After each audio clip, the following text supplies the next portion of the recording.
This podcast is a member of the Place to Be Nation family. Visit us at placetobenation.com, the only place to be in your pop culture world. You're listening to the longest running weekly episodic comic book podcast in all of Place to Be Nation. Broadcasting from the state-of-the-art L-shaped studios at beautiful and serene Ho-Ho Loon Plaza in Vancouver, British Columbia. Greg Phillips and Nick Duke are the Hard-Traveling Fanboys. Hard-Traveling Fanboys, Hard-Traveling Fanboys, Hard-Traveling Fanboys, Hard-Traveling Fanboys, Hard-Traveling Fanboys, Hard-Traveling Fanboys, Hard-Traveling Fanboys.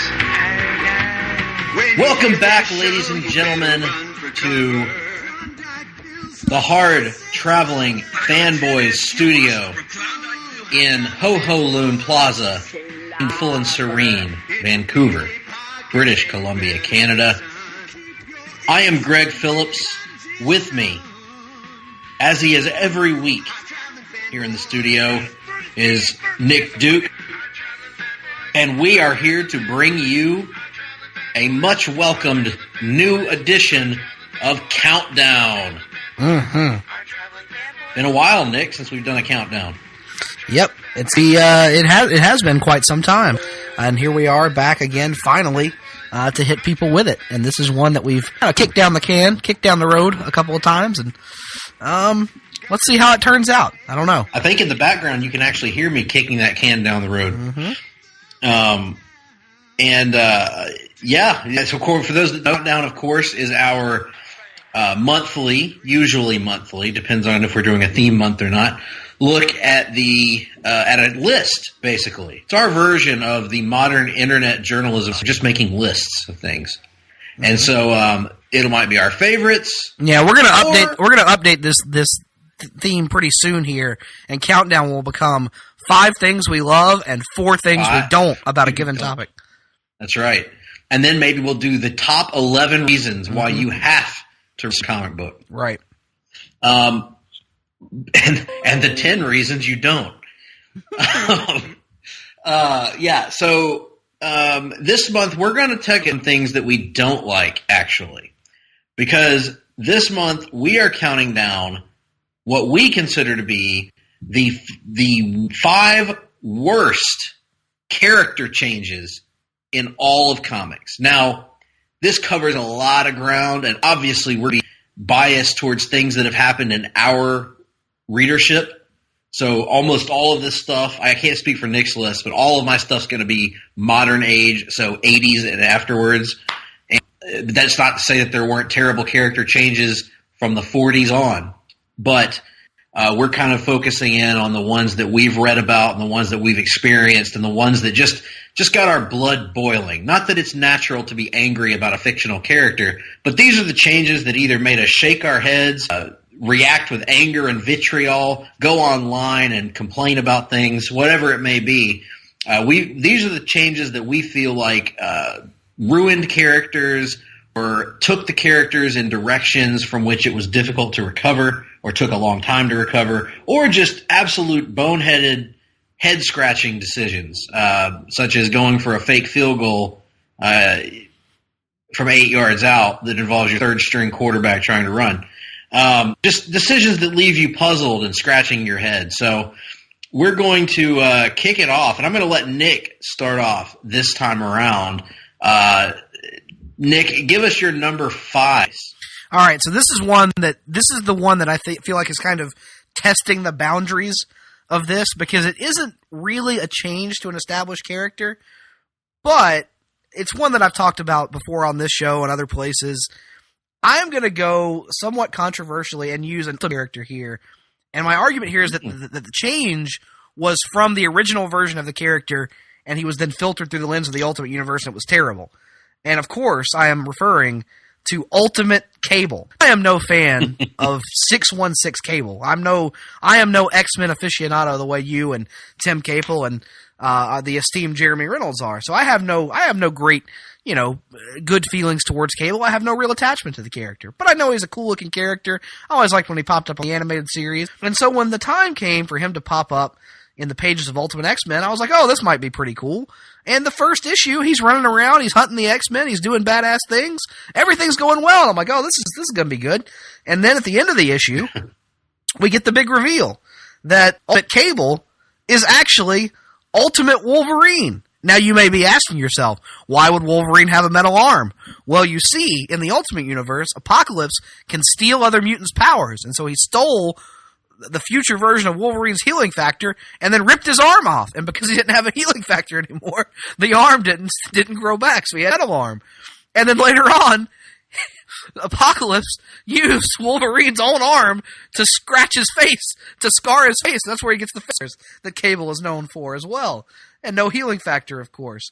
And then he decides he's going to go back in time, and somehow if he kills Charles Xavier before anything ever happens, Apocalypse will never show up, and he'll never get his arm ripped off, and everything will just be all fine and hunky-dory.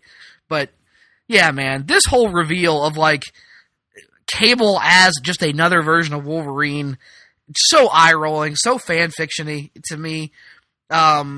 The X-Men comics, especially in modern days, have already been criticized for being a little too Wolverine-centric, and this was just another bullet, so to speak. Not a good character change. Not a good character change at all. The motivation never really made sense. And, I mean, to turn Wolverine into Cable, he's already Wolverine. Just have him be Wolverine. Made no sense to me. It was very lame. One of the worst moments in all of Ultimate X-Men. Well, Wolverine, or Marvel, has a real problem with just letting Wolverine be Wolverine, as you know, Nick. So that's too simple for them. So choice here. I've not read the Ultimate Universe that extensively, but I have been told by you that I would particularly hate that reveal whenever I came across it. And one day, perhaps, I might be cajoled into doing a long book hunt on that particular volume of Ultimate X-Men. We'll have to. Robert Kirkman Ultimate X-Men is not a thing God. I wish upon my worst enemies. Oh Lord, I'm sure the dialogue is actually now. Who is the good man of that? Is it Cyclops? I believe it's Xavier. Actually, Xavier's a good man and a great man, but he has to die. Oh, good Lord! Nevertheless, we endure. On my list at number 5, I'm going to kick things off with the first but not the last appearance of a little initiative we know as the New 52, Nick. Oh, boy, here we go. Now, this one, in fairness, came a couple years after the New started. This actually occurred, I believe, in 2014, if I'm not way off on my timeline here. But actually, I take that. No, yeah. I think that's right. And so I'm trying to think of a way to properly explain this. So in the 90s, one of the most popular, not just in DC, but in all of comics, was the Last Zarnian, the Fraggin' Bastich, the main man, Lobo. Ah, yes. He was known as the ultimate stereotype of 90s comic book excess. In fact, he was envisioned as a parody of the Wolverine archetype, the Cable archetype, big guns, big hair, face paint, red eyes, drives a motorcycle through space, chains and leather everywhere, talks in cliches and catchphrases, is completely over the top and hilarious. Intentionally so. This was the idea here. He becomes one of DC's most popular characters in that decade. Fast forward to the 2000s, Lobo's popularity had died out significantly from its peak. Still a fairly popular character to pop in time, but everybody knows him. He's been in animation. He's been in all the Justice League shows. He's popped up in other animated series over the years. Batman, Brave and the Bold, etc. And people know who Lobo is. He's comedy relief. He shows up, comic relief. He shows up. He literally murdered his entire race of people, and that's why he's the last Zarnian. Not if you believe the New 52 version. That's right.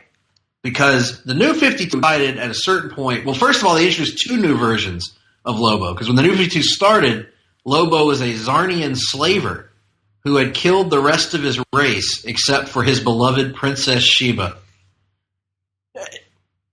that in and of itself is completely ass backward. That was Rob Liefeld's idea.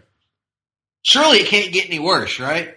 Just keep Lobo. Well, instead, 2014 comes around and Cullen Bunn and some artist, I don't even know who the artist, get the opportunity to redesign Lobo. I think it was Kenneth Rockefort, actually, now that I'm thinking about it. Get a chance to redesign Lobo for the New 52 and introduce a new version that they claim to be the real Lobo. And he's what they described, a rockabilly-influenced version of Lobo. He's sleek and he's slender. They took all the muscles away from Lobo and made him a slender, smooth-looking character. They gave him what I can best describe as 50s Elvis hair.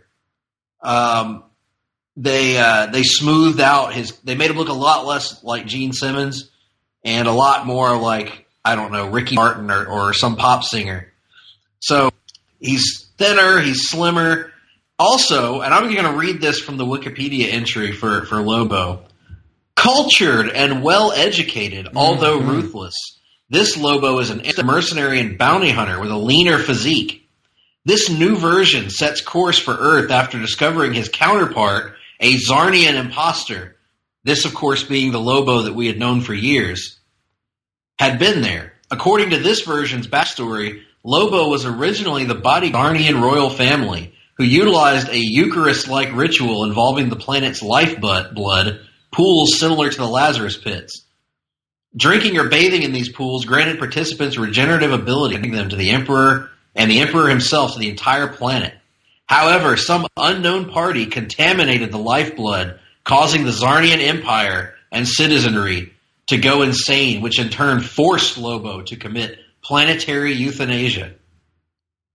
So suddenly you've taken Lobo being a crazed madman who killed his entire planet to actually he's a hero who saved them from a life of madness.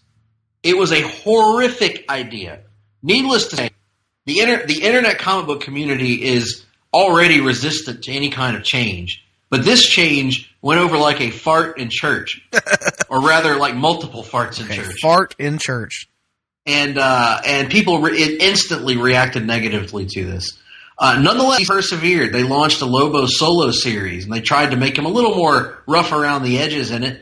But people had already made up their minds, including myself, after I read the debut of this Lobo character, which was written by Marguerite Bennett, actually. I said Cullen Bunn, but Marguerite Bennett actually wrote the one-shot that launched it. And it's to this day, Nick, and I think I mentioned this to you on the show once before during a countdown, to this day it's one of the worst single-issue comics that I've read. One of those comics made me facepalm and roll my eyes in a way that I rarely do reading. Because I give a pretty wide berth to comics in terms of the writing and the craftsmanship of the comics, but this was just it sucked. It's the comics version. If you remember, Greg, rumor was they were going to do the gritty urban reboot of Commando, and it was going to take it ultra seriously. This is the comics version of that, to me. Yep, agreed. Except it actually happened. Yeah. So did you read or encounter this version of Lobo at all? No, I don't believe so. I do remember his catchphrase, though. Do you remember that? Sorry, not sorry. Sorry, not sorry. Yep. I remember that because the writer chose to use that catchphrase no fewer than 3 or 4 times throughout no fewer than 3 times, but it probably as many as 5 or 6 times throughout the course of that one issue. Yes.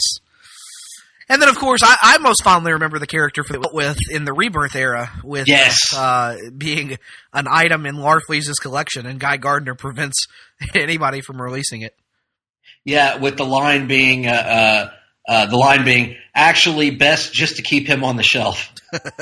and this story has a happy ending, ladies and gentlemen, because that New 52 version of Lobo was quietly pushed aside and replaced with the original pre-New 52 version of Lobo.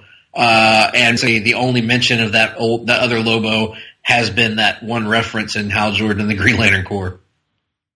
Yes, that is accurate. So I guess we'll move on to my number 4, unless you have more to say on Lobo. And here's one that, when I was sitting down to make my list, I somehow almost blanked completely on this particular entry, and I don't know how, because it's one of my most hated things of all time. I'm actually a little surprised that it only falls at number 4 on my list, but here we go.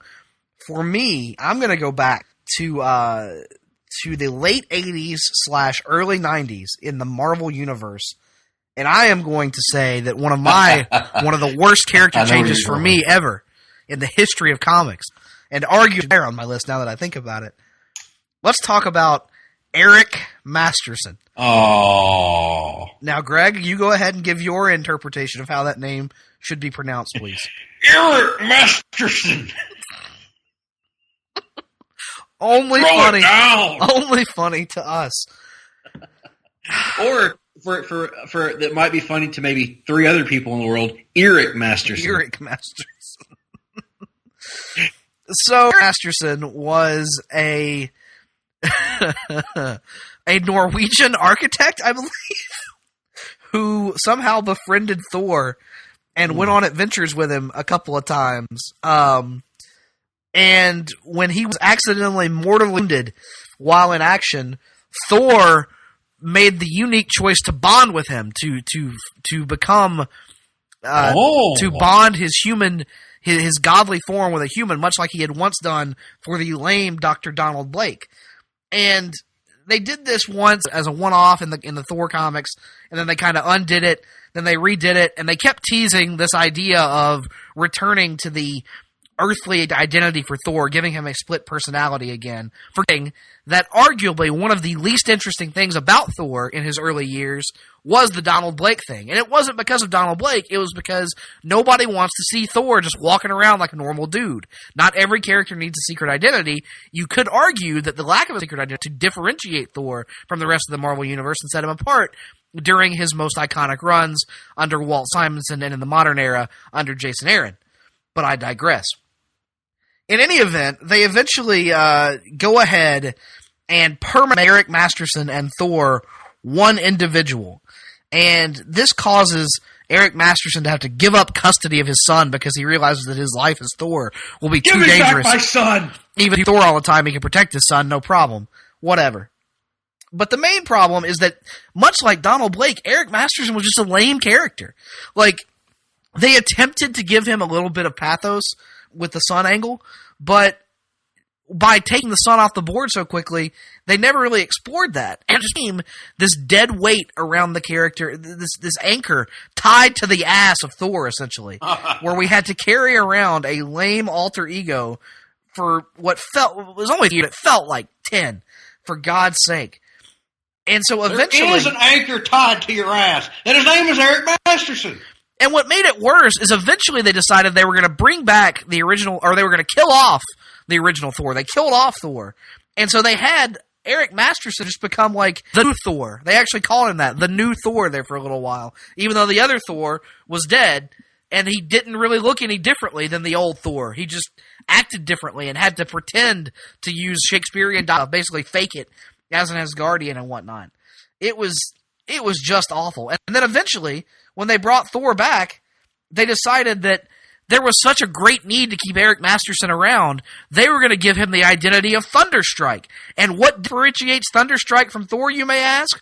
Well, Thunderstrike was Thor, who looked the same and acted the same, but carried an axe and wasn't as powerful, and basically was really lame. That was the difference between Thor and Thunderstrike.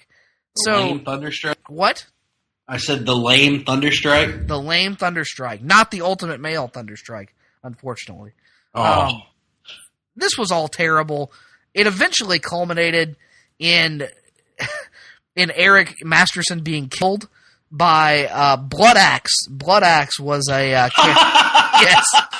That's the most 90s name.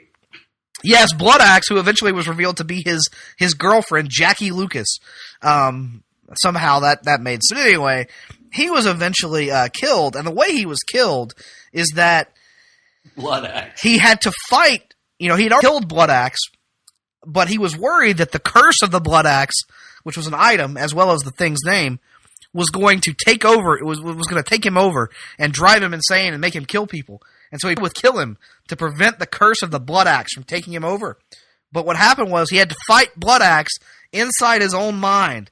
And when he defeated Blood Axe inside his own, fuck the Eric Masterson. He's Hulk Hogan. Well, you know the rest. Who should play Eric Masterson in the MCU whenever they introduce him? Dolph Lundgren, maybe? Shia LaBeouf. Shia LaBeouf, the replacement for Eric Masterson. I like it. Though that all sounds terrible, Nick, and very 90s. So I kind of want to read it because it sounds like it's just an encapsulation of. That's the thing, though, is it never really embraced that '90s form of storytelling. So it's not even bad entertaining. It's boring entertaining, or boring bad, not entertaining bad. Excuse me. But I mean, it's just that the. We have to change everything for the sake of changing. Yes, and give him a cool, a bloodier weapon, and give him, I bet he had some sort of pads on at some point in the 90s. Mm-hmm. A leather jacket, maybe. That's what I'm talking about. Well, while we're talking about characters impersonating other characters, Nick, I also am going to turn to Marvel Comics for this, and you'll have to bear with me for a minute because that history you just gave me on Thunderstrike, I've got a little history lesson for you that's going to be mostly new information for you. Because I'm going to tell you the tale of a character named Zorn. Mm-hmm. So buckle up, sir. This one will get weird. Okay, so this goes back to Grant Morrison's long tenure on, or not only that long tenure, on New X-Men. This was Morrison, along with Frank Quitely and several other artists, kind of, in a way, doing a soft X-Men, taking over the franchise and taking it in a bold new direction. And a direction that largely, depending on who you're talking to, worked. Some people didn't like it. Some people did like it. I actually really liked it. I read it in a trade form at the library during the book Exodus, and I enjoyed it a lot, actually. But he did a lot of bold things, a lot of crazy things. Well, in the midst of this run, there's a new character that's introduced. His name is Zorn, X-O-R-N. And he's introduced as a Chinese mutant who has a white star where his head should be. So he has to wear a protective helmet at all times. He can never take it off. Wait a minute. So where's his brain? Inside the white star. Okay. I'll take your word. Zorn was held captive by the Chinese government and attempted suicide by removing his mask, but that would have also destroyed the world because it would have unleashed this star. He was talked down by Emma, offered a place in the X-Men. Turns out that he was a healer. He goes around and he heals several people around the mansion, including Xavier. He heals his paralysis, allows the Professor X to start walking again in the mansion. This is one of the major changes that they introduced, the creative team. Even took over the, quote, special class of students at Xavier's school and was a generally well-regarded member of the team, albeit he had a penchant for long speeches. Then came a truly fantastic shock twist that is one of those great comic book twists that actually works. And what happened was, at the time this new X-Men run was going on, Magneto was believed to be dead, killed during Cassandra Nova's attack on Genosha, which I barely remember that part of the story, but it was a big story. Everybody thought Magneto was dead. Well, turns out Zorn finally takes off his mask, and there's no star there at all. It was Magneto the entire time. He had constructed an elaborate ruse with the help of Chinese officials and various other contacts, faked every part of Zorn's backstory to gain access to the X-Men, and he instantly paralyzes Professor X again, destroys most of New York City, or much of it, and aims to destroy the human population of Earth.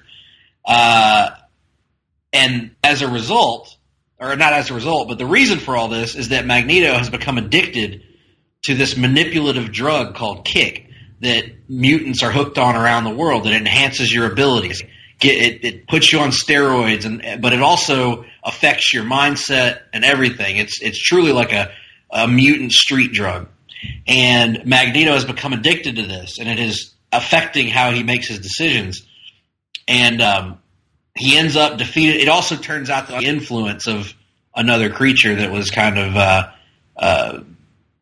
had element. Tim would explain this better than I can, but there was the sentient creature that had elements of itself, drug that was using it to manipulate mutants around the world. Anyway, long story short, they have this big clash. It's the culmination largely of this one. Magneto kills Jean Grey. Wolverine kills Magneto, chops his head off, and that's it.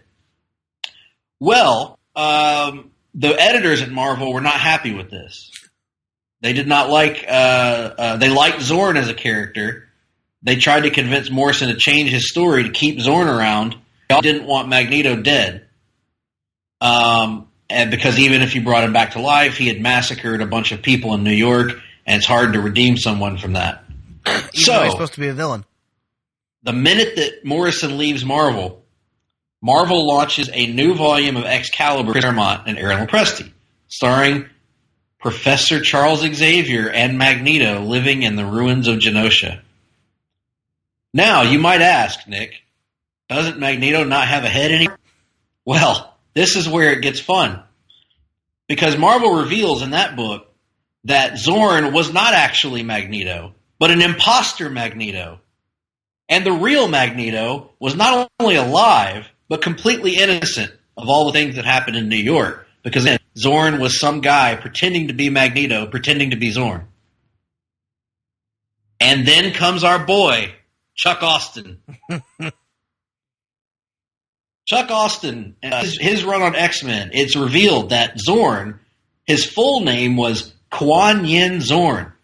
And he has a twin brother named Shin Zorn, who has a black hole where his head should be instead of a star. Now, stay with me here. Quan Yin Zorn was apparently working with someone named John Sublime to impersonate Magneto and bring down the X-Men. Information that is learned by Emma Frost and her telepathy, which she just now used. Mm-hmm. Now. Wait a minute. Wait. Okay. Emma Frost used her telepathy to see who he was. Why didn't Xavier do that before? Nah. Oh, because Xavier couldn't read because he had the helmet on. That's what it was. Yeah. So why could Emma Frost read his mind?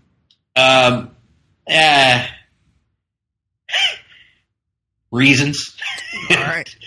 But there's more. There's more. Not only does that not make sense, there's more. We don't know why Quan Yin Zorn wanted to impersonate Magneto and set him up and go through this elaborate ruse. Until the official handbook of the Marvel Universe in 2005, which revealed that it was the result of Scarlet Witch's meddling with reality prior to the House of M event. Similar to Superboy Prime punching a hole in reality. Then comes New Avengers by Brian Michael Bendis and Scarlet Witch removed all the mutants' powers, or most of them. That energy that she removed formed a creature called the Collective. You've probably read this, Nick. Which was essentially a incorporeal cloud made from those mutant powers.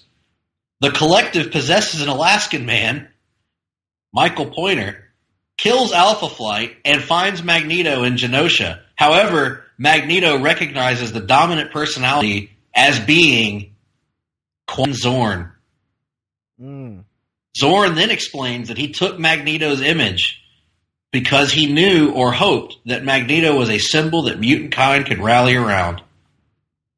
However, following M-Day, Zorn had decided that now, more than ever, mutant kind needed the real Magneto back and offered to repower him. Magneto refused, and the Sentry threw the Collective into the sun. So, here's what we're left with, Nick. There are two Zorn brothers, Quan Yin and Zorn. Mm-hmm. Quan Yin is a bad guy who pretended to be Magneto, pretending to be him, in an attempt to rally mutants behind his cause. Right. Quan Yin was killed by Wolverine, somehow found his way personality-wise into this Collective. And the Collective took a Grant Morrison story and made it more complicated than it was. Yeah. It was already complicated, but it was entertaining complicated. And because Marvel got cold feet to allow that in the first place, they decided to instantly retcon it in the worst, most Days of Our Lives manner possible. Twins. Terrible. Sorry. This was absolutely awful, Nick, and I don't like it. I don't care for it, and quite frankly, I think it deserved its spot on my list at number 4. What are your thoughts on Zorn, Nick? I don't know anything about a Zorn, but I'll trust you to hate it. I'll take your word for it. When we do our very long book hunt on the entire Grant Morrison new X-Men, you'll run into Zorn.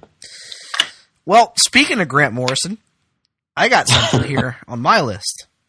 And I could pick so many moments awful Batman run. I could pick because the entire thing is a change to the character of Batman. Numerous changes to the character of Batman over the entire run. But if I got to pick one that just really grinds my gears, I'm going to go with Batman, time-traveling amnesiac. What I'm referring to here is the return of Bruce Wayne. And this is a story that followed Batman R.I.P., which you see, Batman R.I.P. was supposed to be the idea was they were going to kill Batman. But they didn't kill Batman in Batman R.I.P. He survived. But Batman then went directly from Batman R.I.P. into Final and was Omega sanctioned, because the Omega sanction is different than the Omega beam, apparently, Greg. Right. He was Omega sanctioned by Darkseid back in time. It disintegrated his body. Yes, and wasn't he shot with a magic bullet or something? No, he shot Darkseid with a magic bullet. Oh, God almighty. Yes, he broke his one rule and used a gun to shoot Darkseid with a magic bullet, but that's neither here nor there. So anyway, the Omega sanction zaps Bruce Wayne back in time, all the way back to the caveman days. But when it does so, it erases all his memories. He doesn't know why he's there or what's going on. He doesn't really understand,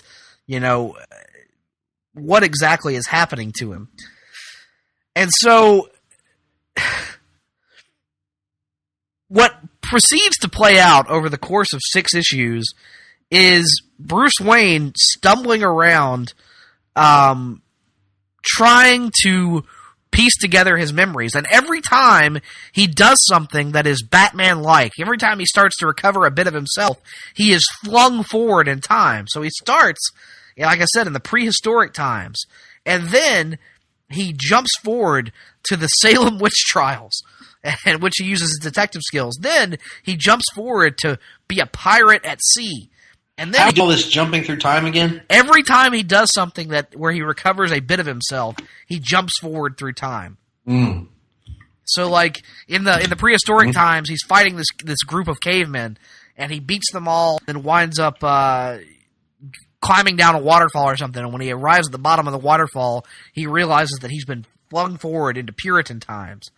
So then he has to, use his detective skills there in the Puritan times and defeat a giant bat monster. And anyway, once he is able to save this woman, he jumps forward in time again. So anyway, he goes throughout time, gradually reclaiming bits of himself. And when I think of Batman, Greg, I think of time travel and amnesia storylines and weird psychobabble bullshit. I don't think of a grounded Dark Knight detective telling street-level stories. That's not what I think of at all. I think of this horse shit. This is what I want. Nick, he was doing that stuff in the 50s, and everything in his past is canon. All of it. Yes, he was all of it. Everything in his past is canon. And then it eventually all winds up being, I believe the ultimate reveal was, and I don't know if this is accurate or not because it was so damn convoluted. It was revealed that he wasn't Bruce Wayne in different time periods, but instead he was possessing the body of his various ancestors through different time periods, and it was revealed that all of his ancestors had been building to him becoming Batman. They had all been acquiring skills that were going to be passed down through some sort of genetic memory so that he could become the best version of Batman. They were all going to hide relics and secrets of their time period near where Wayne Manor was. It was just the stupidest fucking thing that ever happened. I hated it, Greg. I hated it. Yes, but what did Le Bossy think about all this? Le Bossy played no role. Well, fuck. Listen, this story was horrible. Terrible. I remember it happening. Because at the same time they were doing the Return of Bruce Wayne, they were still doing Batman and Robin with Dick Grayson as Batman, which I was loving. I was loving all of the Dick Grayson as Batman books at that time. And there's just this inevitable, Bruce is coming back. They spoiled that by doing the literal Return of Bruce Wayne. So you're almost just biding time at that point of when's Bruce going to come back and retake the role. But, yeah, this Return of Bruce Wayne, I've never read it, actually. I intentionally didn't read it because it sounded so unlike Batman story I would ever want to read. I'm not really interested in time-traveling swashbuckler Batman. Like, it's maybe when I was 8, I probably would have liked that, but not now. And, more power to the people that dug that, but I'm with you, man. I totally get it. It felt like a big departure from what we have seen, even in recent years at that point. Yeah, it was in a long list of batshit insane Grant Morrison ideas that didn't land for me. This was just the most recent one, but thankfully, Morrison would move on, sort of do Batman Incorporated, would cede control of both Batman and Detective Comics back over to more classic interpretations of Batman, and kind of was off doing his own thing with Batman Incorporated from there on out, and would leave Batman altogether. I think 20 issues into Batman Incorporated or something. Something like that, yeah. Well,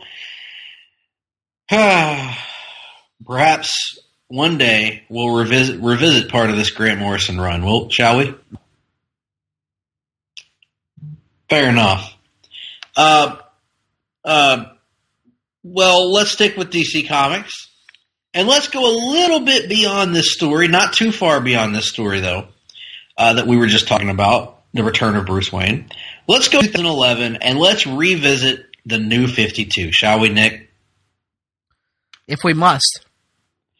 And indeed we must. Because let's talk about, when I was whittling my list down tonight, it was very difficult.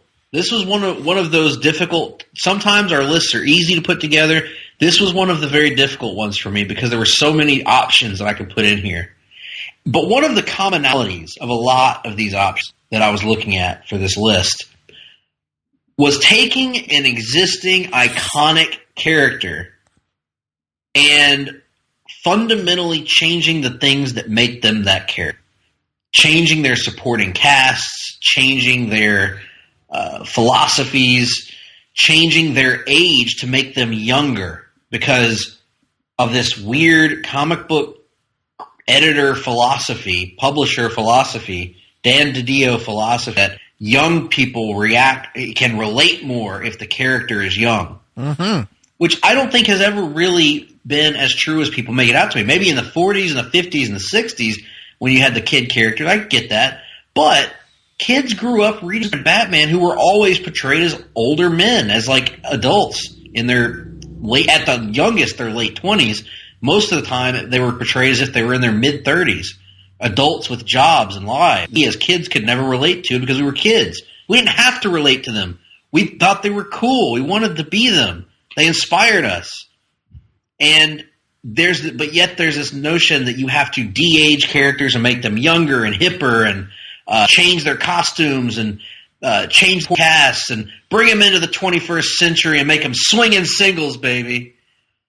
And they did that in 2011 with their oldest and most inspirational character, the Man of Steel himself, Superman. My number 3 selection is the New 52 version of Superman, where this hastily thrown together reboot of the entire DC universe, character in Superman with such a rich history and such a rich cultural history, a heritage of who and what he is, what he stands for, what he believes in, what makes him a great and iconic character, his devotion to family, his love and his compassion for others, his ability to do the right thing in the face of any kind of trouble. Yes, he'll screw up. Yes, he's a human being, but at heart, even though he's an alien, but he's the best of us. He's trying to do the best that he can in all situations. And it's fine. And he's that guy that's wise, and he's the leader in a situation. He's not unsure of himself. He's not unsure of the world around him. He was like that when he was younger. He's gotten through that. By the way, he's got a wife, Lois Lane, best female character in comics, in my opinion, who is a essential part of his life, of his comic. She's one of the great characters in all of fiction. And Jimmy Olsen and Perry White and all these people around him. Well, as of the New 52, throw all that out the window. The marriage is gone. Superman is now de-aged to his early 20s. They changed his costume, which whatever. That was the least important aspect to me. But they also made him more of a grit of street fighting character, like he may have been in the 30s when he first started. They made him rough around the edges, where he's got a little bit of an attitude about him. He doesn't trust people very well. His supporting cast has been neutered, essentially. He becomes a blogger instead of a newspaper reporter because newspapers are passé. And the whole thing is just so misguided. So misguided. They took Lois out of the picture. Lois is almost a non-factor in the New 52. Very much a non-factor. When she appears, she doesn't have any role. She is not given any agency to the story. She's put on the back burner in favor of Lana Lang at one point in an extensive run on Action Comics. We see this version of Superman that was unrecognizable to me, who's been reading Superman. The first comic book I ever read, Nick, as you know, was a Superman comic. Superman number 14 from 1988. First comic book I ever read in my life. And I did not recognize this character when I would try to pick up either issues of, it didn't matter if it was George Perez writing the book. It didn't matter if it was Dan Jurgens, if it was Scott Lobdell. No matter who was writing that New 52 Superman title, even I did not recognize the character. And I think in the end, we see by the success of DC Rebirth, which was largely put on the back of their bringing the old Superman back. That was one of the big hooks of Rebirth, was the proof to Superman coming back. That was a necessity because they had killed off that character. They had taken away so much from him in the want of making him trendy, and the want of making him youthful. And it was really an embodiment of wrong-sided thinking going back years in comics, where, oh, well, this character's sales are down. Let's make him younger. Nobody can relate to a married character. You know that, Nick. So we have to single again and have him date new characters because the old kids can't relate to relationships. Nobody knows what that's all about. And put him in a relationship that further segments him from humanity rather than closer to it. Ah, yes. Put him in a relationship with Wonder Woman. And yes, and because naturally they both have powers. They should be together, right? Right. They're the only two people powerful enough to be together. So explore that to the ends of the earth, while again ignoring Lois. Ignoring the entire supporting cast, really. And crafting a character in New 52 Superman who it was difficult to empathize with because he whined and he complained and it was not the Superman that we all loved. We want that wizened, and we needed him. We needed that wizened Superman because everybody in the New 52 was gritty. Everybody in the New 52 had an edge to them. There was no longer that character like Superman to be that kind of shining, that older, more assured figure. And it really hurt. It hurt the Superman fan base. It hurt the comics line, and it led to some of the worst Superman comics that you'll read. So glad that went the way of all things, died out, and now we've got the original OG Superman back. But again, the issue here is not even rebooting a character. The issue here is not even starting from scratch, although I'd argue that was an unnecessary to do. But the issue is building a new Superman who was lacking so much of what made Superman, if that makes sense. No, it does make sense. Thankfully, I never really read Superman, neither Action Comics nor the main title. I think I read Superman 50 that killed him off at the very end of the New 52 run, but that was pretty much it. So, luckily, I was spared from most of that, except for his appearances in Justice League, and those were all written by Jeff Johns, so at least those were well written. Didn't really love the version of Superman that was there. But you mentioned, Greg, that comics readers clearly can't married characters, right? I mean, there's no way that anyone would want to read a comic book about a married character. No, that's boring. That's for old people. It's boring. It absolutely is, which is why this shouldn't be on my list at all, but it is somehow, I guess, because I'm just wrong about this topic. And the number 2 entry on my list is a story from Marvel called Spider-Man One More Day. Now, folks, this is the least surprising entry on either of our lists. You knew this was going to be on at least one of our lists. Yes, I have railed, but give me some credit. I railed against it since it happened. And I was, God, when did this happen? This happened in 2007, I believe. And yes, the first issue launched in November of 2007, so technically the marriage was undone in January of 2008. I was 20 years old. I was one of those people who I was supposed to be the guy that they were trying to appeal to with this by making Peter young again and hip and all this stuff. And I didn't have any interest in it. And the reason why is because, to me, what's great about comic characters, even though that doesn't really happen as often as it should, I like to see these characters grow. I like to see them move forward. I like to see them, progress with their lives the way real people do. To me, that's much more relatable than being stuck in a constant, state of being in your early 30s. That doesn't do anything for me. I understand the nature of the beast, that it has to be that way, but we at least have the illusion of moving forward. And so when Marvel, who is a company who prides itself on having never rebooted our continuity, everything counts in the Marvel Universe, goes through such a lazy way of undoing something, it really just struck me the wrong way at the time. So a little context for this. Back when then Marvel Comics editor-in-chief Joe Quesada took over the job, one of his first things that he wanted to do was he felt like the marriage between Peter Parker and Mary Jane Watson that had happened, when was that, Greg? 1987 or something. Late 80s is what I was going to say. He felt like that needed to be undone because it was necessary to preserve the longevity of the Spider-Man character, because he felt like there were so many stories you could tell with a married Spider-Man and that it had long since outlived its usefulness, and it was time to move the character back to a more classic status quo. Luckily, he was not able to do this right away when he came onto the job.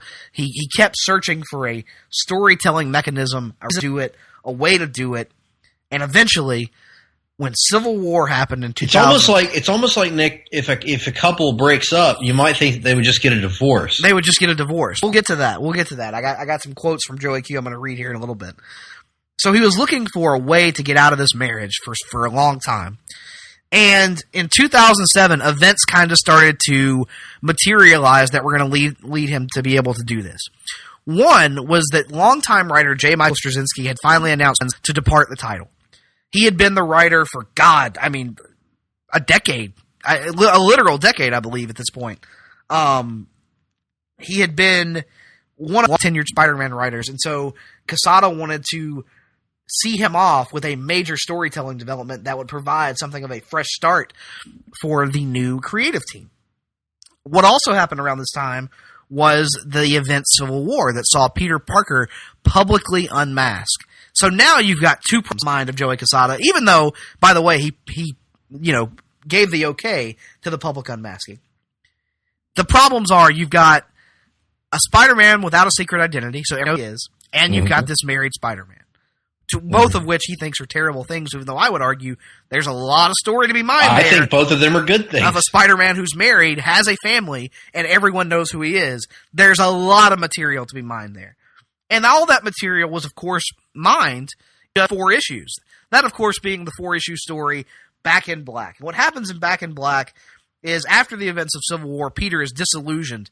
He famously swapped sides during that conflict, moving from Iron Man's pro-registration side to Captain America's anti-registration side, and as a result, he has put himself in. He no longer has to deal with the federal government. His family are fugitives. He has essentially ruined his family's lives, all because of this moral stand he makes. And because he no longer has the support of the federal government, the Kingpin is able to launch an attack against his family, and Aunt May is mortally wounded in the process. So what follows Back in Black is the storyline One More Day, and what happens here is Peter is frantically searching for ways to save Aunt May, to save his 173-year-old Aunt May. Yes, who, by the way, if you've listened to the Marvel Age podcast, pretty much was perpetually on her deathbed from the character's creation up through 1969. So we've read about 7 years of Aunt May having fainting spells and being bedridden. So this lady has been on death's She's doorway. She's gonna go, Peter. Just let her go. Yeah, just let her go. She probably wants to die at this point. But see, Peter, his thought process is he put her in that position. And so he doesn't want the guilt of having to deal with both Ben and Aunt May's deaths being on him. So anyway, he's going to find a way to save Aunt May. And he goes around and he goes to Doctor Strange first. He's like, "Hey man, you're the most powerful, mystic on the face of the planet. You can use your mystic powers to save Aunt May." And Doctor Strange says, "Nope. Can't do it. I don't have the power to bring people back. He is already about to cross over the ethereal plane or some such bullshit." Peter, she's been dead since 1982. Yes, it's just a literal corpse you've been carrying around and talking to. It's actually quite disturbing. So that doesn't work. So he sets off to find help from others. Reed Richards. Tries Reed Richards. Reed Richards is no help. Surprise, surprise there. Sorry, Peter. I'm looking at my Bunsen burner. You can't do anything for you. I can't hear you. Dr. Doom, because Dr. Doom has tried notoriously to bring his mother back from the dead. Dr. Doom can't help him and wouldn't help him anyway. Our favorite, the High Evolutionary, he goes and asks him for some help. Why didn't he help? No help from the High Evolutionary. Why? And finally, the one he didn't call, Dr. Octopus. He figures if anything, Doc Ock would take pity on his former lover, May Parker, and help bring her back to life. But can't do that either. Elton John and B. Arthur getting it on. So nothing is happening. So Peter breaks in to the Sanctum Sanctorum and says, "You know what? If Doctor Strange won't help me, I'm going to figure out a way to do it myself." And he steals these magical relics and he uses a spell to try and send himself back in time to stop Aunt May from ever being injured in the first place. In the process, he wounds himself because he's an idiot who doesn't know what he's doing. So Doctor Strange shows up and like, "Listen, Peter, we gotta have a come to Jesus meeting here. It's not gonna happen. You gotta go be with your aunt in her final moments. It's all I can do." So Peter finally he accepts it, realizes that there's nothing he can do for her, and Strange heals his wounds and sends him on his way. And as Peter is walking to the hospital, he encounters this mysterious little girl who tells Peter that, "Hey, I can solve your problems for you," and she runs off. And Peter gives chase, and when he finally tracks her down, she transforms into the demon Mephisto, who's got a proposition for Peter. He is going to save Aunt May in exchange for Peter giving up his marriage to Mary Jane. Now, what does Mephisto gain out of this? Mephisto gains that their marriage is happy, and Mephisto hates when people are happy. He's the literal devil. He wants to remove all the happiness and joy from the world. So he doesn't even get their everlasting souls, Everett. Nope. He gets the marriage taken away. Good Lord. So Peter and Mary, he gives Peter and Mary Jane 24 hours to talk it over. So they go talk it over. And they decide, you know what? It's worth it. We're going to do it. On one caveat. We want something else, Mephisto. You've got to help us have Peter's secret identity restored to the world. So in one fell swoop, we have done away with the secret identity reveal, which just happened like 6 months earlier. And we're also going to undo this marriage. And so, finally, in the final scenes, we see Peter and this forces Peter and Mary Jane to watch their greatest moments as a married couple, and also what the future would have held from them all dissolve away in front of them as they shed tears. The next thing Peter knows, he wakes up, he doesn't recognize his surroundings, and it turns out he is back living with Aunt May again, because that's what we needed. And not only that, but when he goes downstairs, it's his birthday, and Harry Osborn is now been resurrected as a result of whatever prior events were changed. And all of the guests toast to a brand new day. This would wind up ushering in a terrible era of Spider-Man comics. At first starting with thrice monthly publication of Amazing Spider-Man that saw rotating writers and artists tell different stories depending on which week of the month you were picking the story up with. Most notably, it saw the introduction of one Daniel Slott into the Spider-Man writing team, who would eventually take over the title full-time when it went back to once a month. And, of course, I have made my disdain for the Dan Slott Spider-Man run well known throughout this time. Now, Ben Morse is not going to be happy to hear that, I don't think. Well, Ben Morse doesn't like a lot of my takes. You know, I also think 90s Connor Kent is trash, so there you go. In any event, the problem was they never really revealed what had changed and what hadn't. Like, Joe Quesada kept saying in interviews, well, the idea is that all of the stories you know still happened, except they just weren't married. They were just a couple, and then they broke up at some point.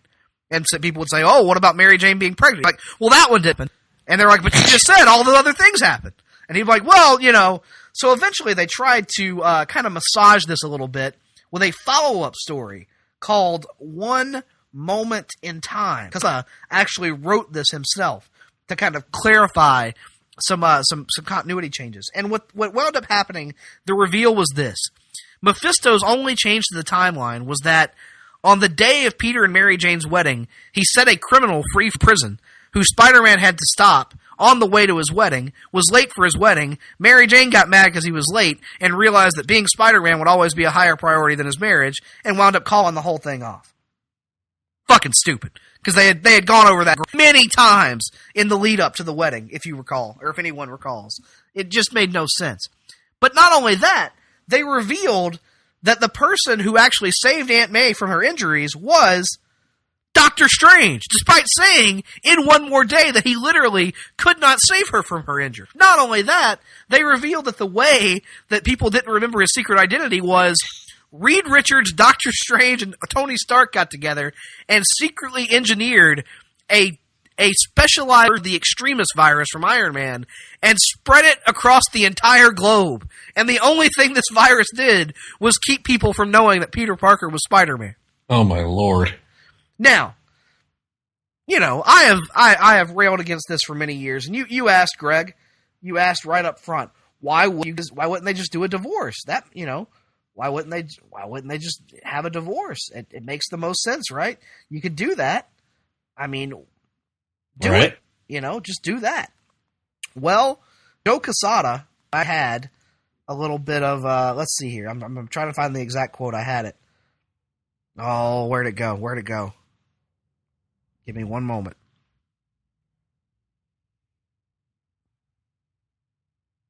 Yeah, the Phillies won.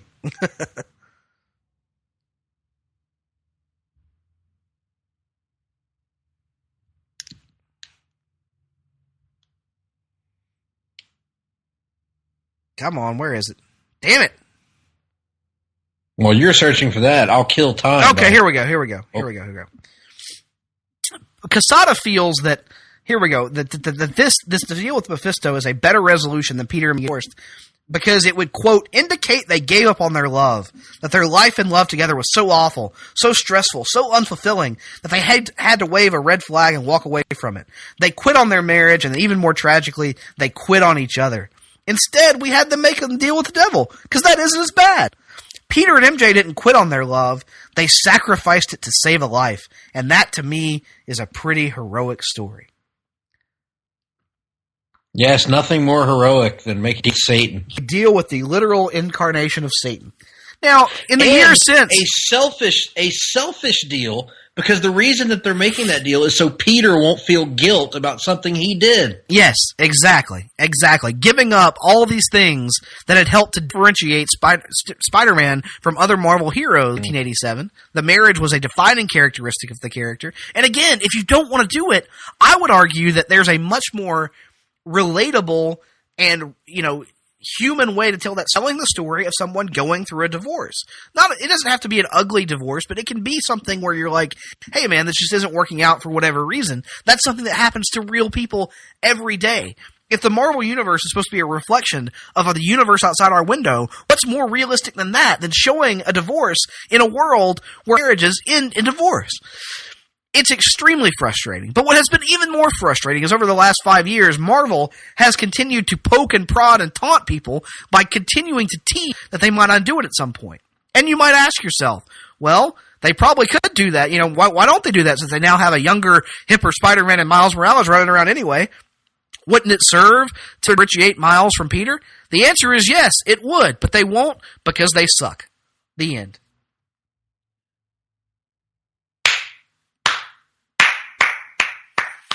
That was good, Nick. That was dramatic. That was well delivered. Almost sounded rehearsed, but I know it wasn't. Very well done.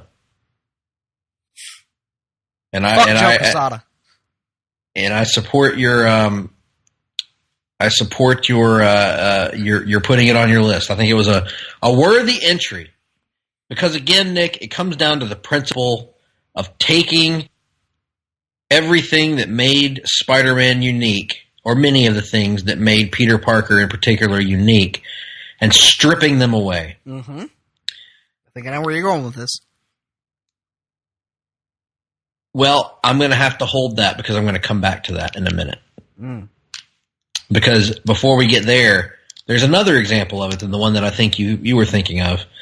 But I think this one's going to set you up nicely for your number one, if I'm correct, where one might be.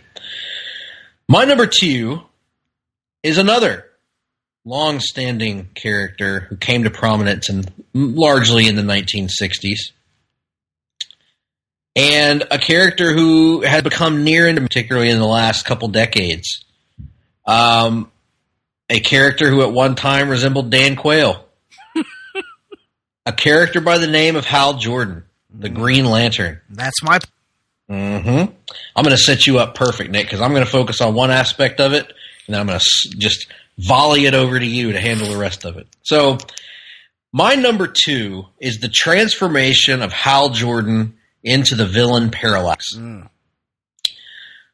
Let me preface by saying that I do believe that it is possible to have heel turns in comics. Mm-hmm.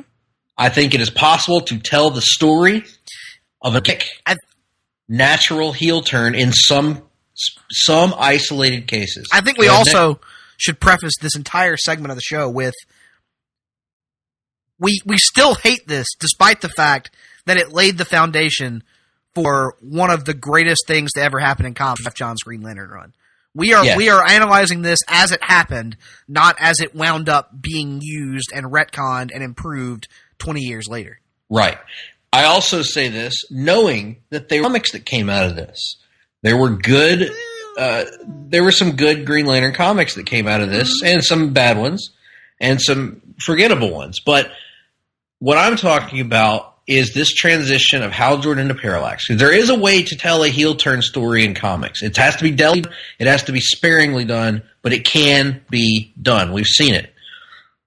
But let's explain why this is one of the worst and tackiest ways to do superhero heel turn. So let's go back to the early 1990s. Green Lantern in the post-Crisis on Infinite Earths era has been kind of reimagined a few times. And in particular, Hal Jordan has been kind of reshaped and refocused into an elder statesman of the superhero community. He's got graying temples. He's portrayed as one of the founding members of the Justice League. And he's kind of trying to find his way in the world. He's almost at not quite a mid-crisis of sorts, where he's trying to find his way and deal with the things that he's done in his past, whether it be his road travels with Oliver Queen, whether it be his multiple failed attempts at a relationship with Carol Ferris and various others. And he's trying to hold together the Green Lantern Corps as they're going through lots of different transitions involving the Guardians and the New Guardians and all kinds of things going on in the late 80s and early 90s. Well, at a certain point, the sales on the Green Lantern comic were just stagnating. They weren't what DC Comics were hoping for. And at the same time, DC was seeing historic sales in Batman and Superman thanks to some radical changes going on, some radical storylines, namely, first and foremost, the death of Superman, which was the most successful storyline in all of comics at that time. And it was doing gangbuster sales, getting mainstream attention. They were killing off Superman. Fast forward a little bit, and you have Nightfall going on in Batman, where you're breaking Batman's back. And both of these storylines involve temporary, that we didn't know were temporary at the time, replacements. Reign of the Superman, you've got a leather jacket-clad Superboy that Nick has talked about earlier. You've got John Henry Irons, a steel worker who literally wears an iron or a steel Superman suit. You've got the Eradicator, a Superman who kills people. You've got Cyborg Superman who looks like a Terminator. And meanwhile, over in Batman, Bruce Wayne gets his back broken and is replaced by a grittier, armored, murdering Batman in Jean Paul Valley, Azrael. So the bigwigs at DC, they think, you know what? We need to fix Green Lantern. The sales are not where we want it. We need a big event like Nightfall. We need a big event like Death of Superman. We need an event called Twilight. And at this time, Emerald Twilight is planned out by the writer, Gerard Jones, who we're not here to discuss his personal foibles, which are many. But idea was to do a big, status quo changing Green Lantern event. Well, let's go back to Reign of the Supermen. Of course, if people remember this storyline, most of the people listening to this podcast have probably read that story, but the cyborg Superman is revealed to be a bad guy, and he and Mongol detonate a bomb over Coast City, which of course was Hal Jordan's hometown, where his family, his friends, his loved ones were. They detonate a Coast town, they destroy the city of Coast City, and Green Lantern is actually on the ship when this happens. And Green Lantern and Superman, the returned Superman, launch an attack on Cyborg and Mongol to take them out. Long story short, they succeed in taking out Mongol and the Cyborg Superman, but Coast City has been vanquished and destroyed, and Hal Jordan is devastated.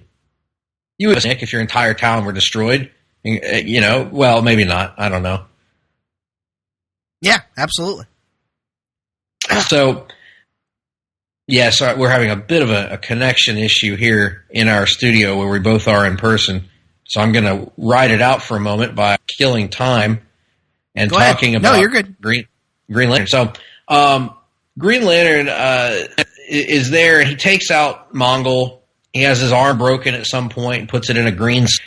And when it's done, what do? Your city's destroyed. Your loved ones are either dead or out of town. Carol Ferris was out of town with her husband, who she's, not Hal, obviously.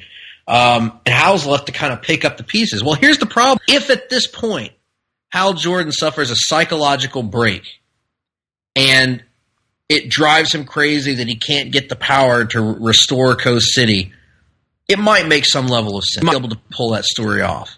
But that's not what happens. Because right after this happens, Hal goes and he meets up with his old pal, Oliver Queen, to try to get comfort, going to his best friend in a time of need. And they comfort. Ollie does his best to comfort Hal. He's on a mission to save Carol Ferris from this. I don't remember the details of the story, but there's some kind of plot involving some guy who's going to kill Carol and her husband. Hal and Ollie go on a trip together again. They rescue Carol. They bond. And the whole point of this mini story arc, it's about a 2 or 3 issue story. The whole point of it is Hal going through the stages of grief and learning to deal with what has happened to Coast City. It is a huge status quo changing event for him. And he deals with it. Like, he doesn't get over it, but he starts turning the corner on it. Well, then DC gets Gerard Jones's pitch for Emerald Twilight. They say it's not drastic enough. They trash it. Gerard Jones is removed from Green Lantern, replaced with others, and DC creates a new Emerald Twilight, an editorially mandated Emerald Twilight, where the new story is that Hal Jordan goes from being able to deal with it, not being able to deal with it. And now Hal wants to recreate Coast City using his Green Lantern ring. As a matter of fact, Greg, Emerald Twilight opens with Hal in the middle of the ruins of the destroyed Coast City, wearing a sling on his arm, as if the story you just referenced had not happened, even though it had just happened. Yep. So Hal tries to recreate Coast City with his power ring, even going so far as to bring his mother and father back from the dead briefly to converse with them. Even though they're just constructs of his ring, they're not real people, so they're just constructs of his subconscious. Ganthet of the Guardians comes down and tells Hal, "I'm sorry for your loss, but there's nothing we can do." Even though they probably could if they wanted to, but they do. Can't use the ring for personal gain. Yes, you can't use the ring for personal gain. Hal says, "Well, that's bullshit." Bullshit. He basically says to the Guardians that you got power for personal gain numerous times, going off to fornicate with the Zamorans and all that stuff. And Ganthet says, and Hal says, "You know what? If you're not going to give me that power, I'll take it." And Hal flies off towards Oa. Well, the Guardians know what's coming, and so they organize a strike force to intercept Hal. It's all of his friends. It's Hal's best friends, the Green Lantern Corps. Mm-hmm. People like Jack T. Chance, and people like not Yolanda. She was a later character, but what's her name? The princess. They did a story on the Emerald Knights movie on her. Yeah, I know who you're talking about. You know the one, yeah. Lyra, yeah. Lyra, yeah.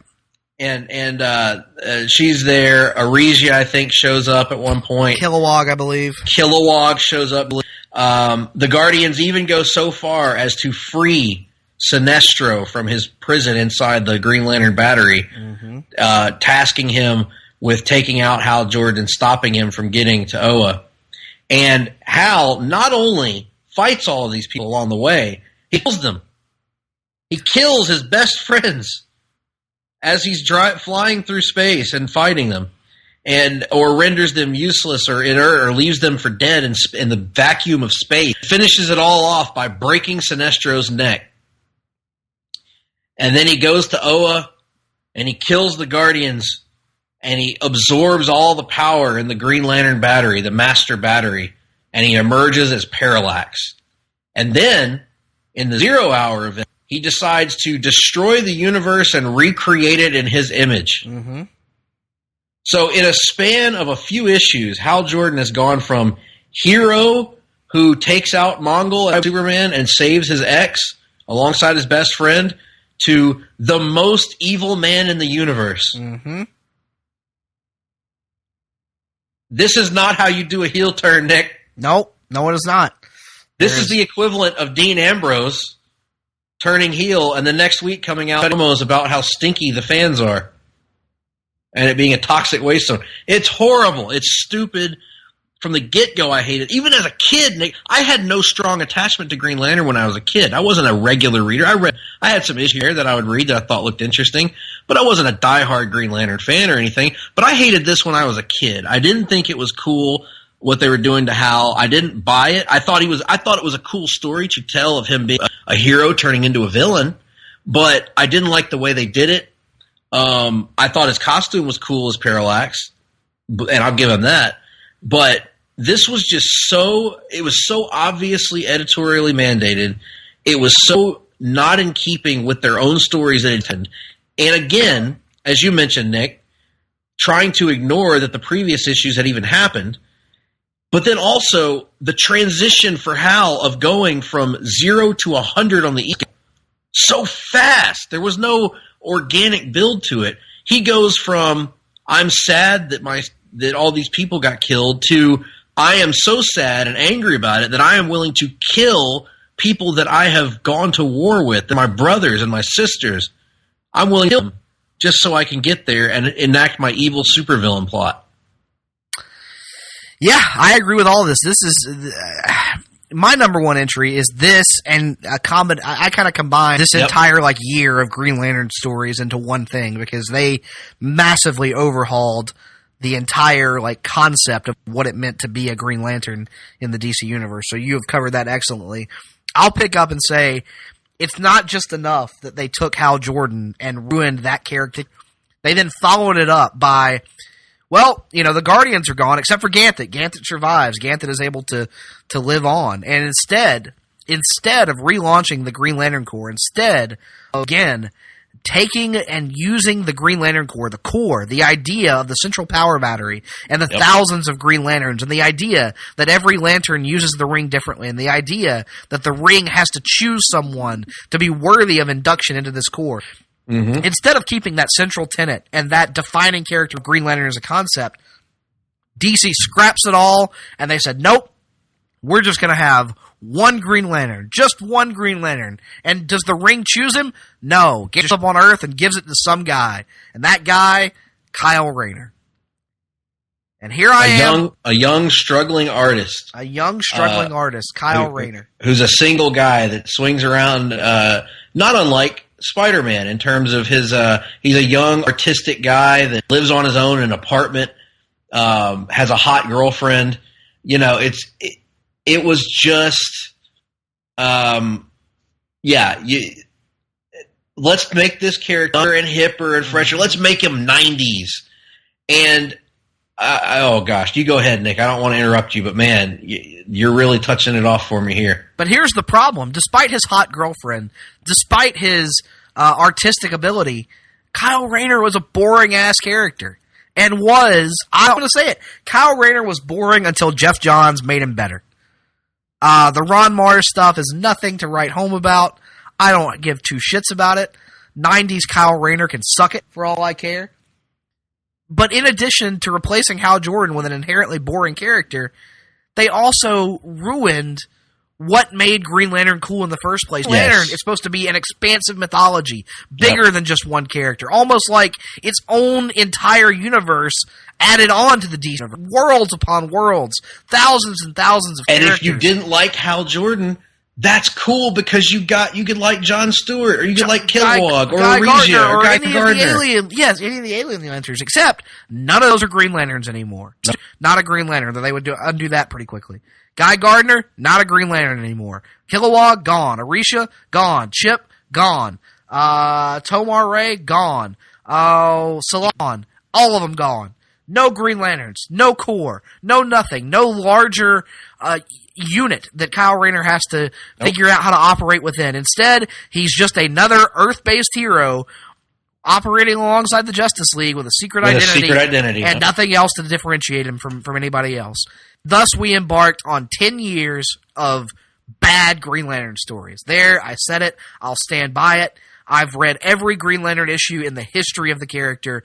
That is the worst in Green Lantern history because it isn't Green Lantern. They took Green Lantern and tried to make it into something it wasn't, and it sucked as a result. So the combination of ruining Hal Jordan, destroying the Corps, and installing Kyle Rayner as the one and only Green Lantern is by far the least character change in all of comics history, even though it ultimately was used as the groundwork for the greatest Green Lantern run of all time when Jeff Johns took over the character. Absolutely, but we're not going to give them credit for that because that wasn't the original plan. The plan was to move forward with Kyle Rayner as the only Green Lantern, which they did for many, many years.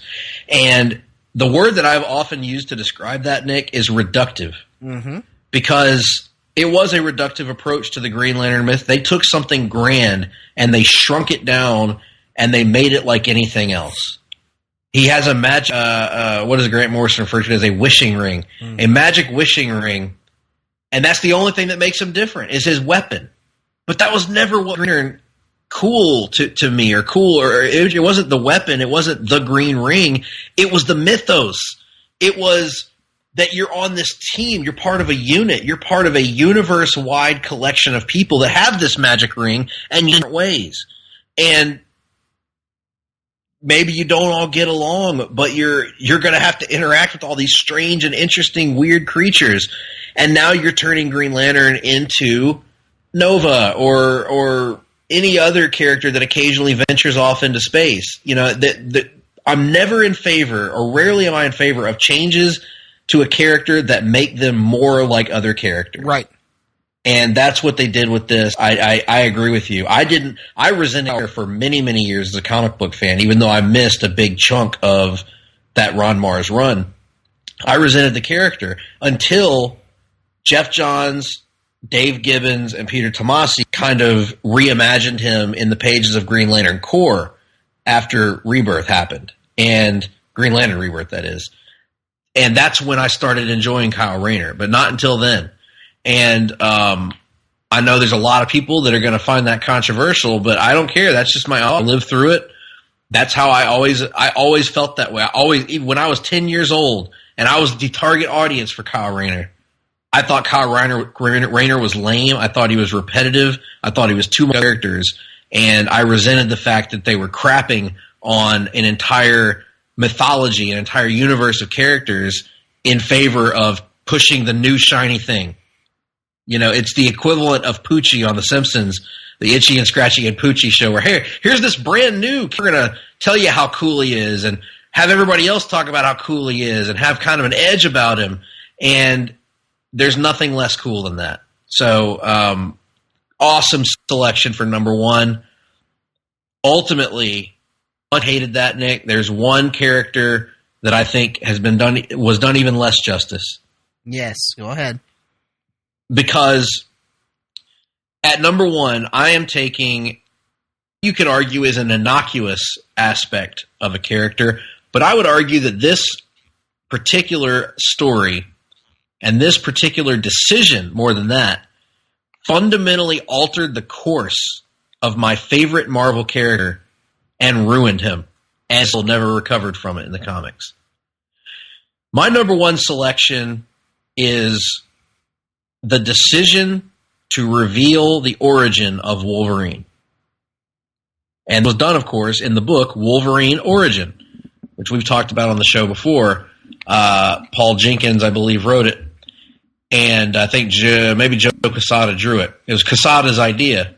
He was one of the linchpins of it. So, as all horrible character comics do, this started with a reactionary decision from an executive. And in this case, the success of the film was such that Joe Quesada, Bill Jemas, I think, was part of this process as well, and maybe Paul Jenkins, I can't remember, and several, and Marvel bigwigs, Marvel decision makers. They started to get antsy because, to this point, one of the big aspects of Wolverine, including in that first X-Men movie that made it into there, that was on the cartoon, that was in the comics, one of the defining characteristics of Wolverine was that he did not know who he was, really. We had hints, we had theories, we had red herrings, plenty of them over the years, but they had never revealed what his origin was. He was a drift, an eternal Ronin, without a masterless samurai, cursed to roam forever, looking for clues to who he really was. An argument could be made that maybe they had beaten that in around time to end it. I would say that that's not true. I think you can end the story of him trying to look for clues, but I think part of what fundamentally made him interesting was the fact that there was mystery there. As a kid, I remember at school with my friends, we have our own theories on what his origins were. We would try to take clues from the comics, the little breadcrumbs that would be dropped, and we came up with our own ideas of Sabretooth's his dad, or Sabretooth's his brother, or Mr. genetically engineered him, or all these different theories that we had as kids, and every one of them was better than what Marvel came up with. So Marvel decides, in their infinite wisdom, hey, if we don't reveal Wolverine's origin, The movies are going to do it. And that will become his cultural origin. You know, Nick, like how the fact that Tim Burton's Batman showed Joker's origin made that his definitive origin in the comics. Yeah, right? And we all now refer to Jack being the one true Joker, right? The one true Joker, yes, absolutely. We all know that the Joker killed Batman's parents because they did it in the movie. So that was the thought process is, gosh, we can't let Bryan Singer and Fox come up with Wolverine's origin. That would we got to. And so they start brainstorming Wolverine origin. And they decide to take a character who is so rooted in fan theory and speculation and mystery. There's that word again, mystery. And they decided that he was a sick aristocrat boy in 1780s or 1870s Canada, who's the son of a wealthy family, and his mutation kind of kicks in after a traumatic event in his childhood. And they show us this aristocrat boy growing up and dealing with his bone claws and his evolving healing factor that makes him no longer sickly. And we learn that he, over time, that very healing factor leads to his some of his memory issues and things like that. So it heals his memories from him.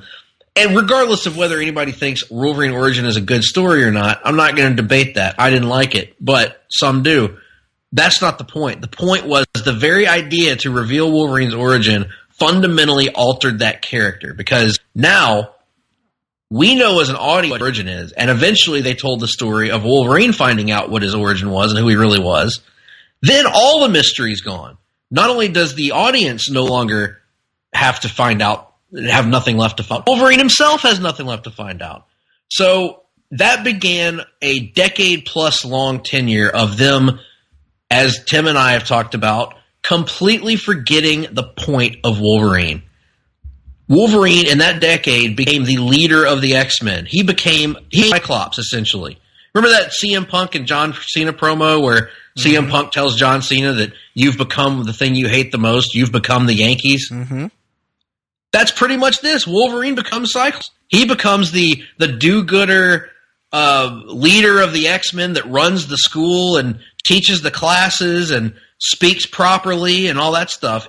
They completely lost the plot with him. They lost that Ronin aspect that defined Logan for so many years, that made him my favorite Marvel character, that made him a generation of kids' favorite Marvel character, all because they didn't want to let the movies come up with the origin for him, which they might not have anyway. And dare I say it, Nick, if they had, it probably would have been a hell of a lot more interesting than James Howlett, young boy in 1800s Canada.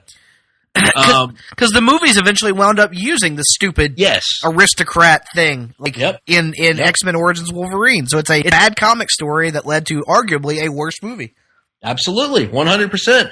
And if they had just left it to its own, they might have come up with a better origin in the movies. We don't know. And if they came up with a shitty one, you can just ignore it like you do with the movies. So it's so off base. And this one sticks in my craw the most of any character change, because I've said this on podcasts with other people recently that I know that I can even say who my favorite Marvel character is right now, because Wolverine's always been my answer to that, but I don't recognize him. I don't recognize the guy that got trapped in an adamantium case and killed. Now, I don't get it.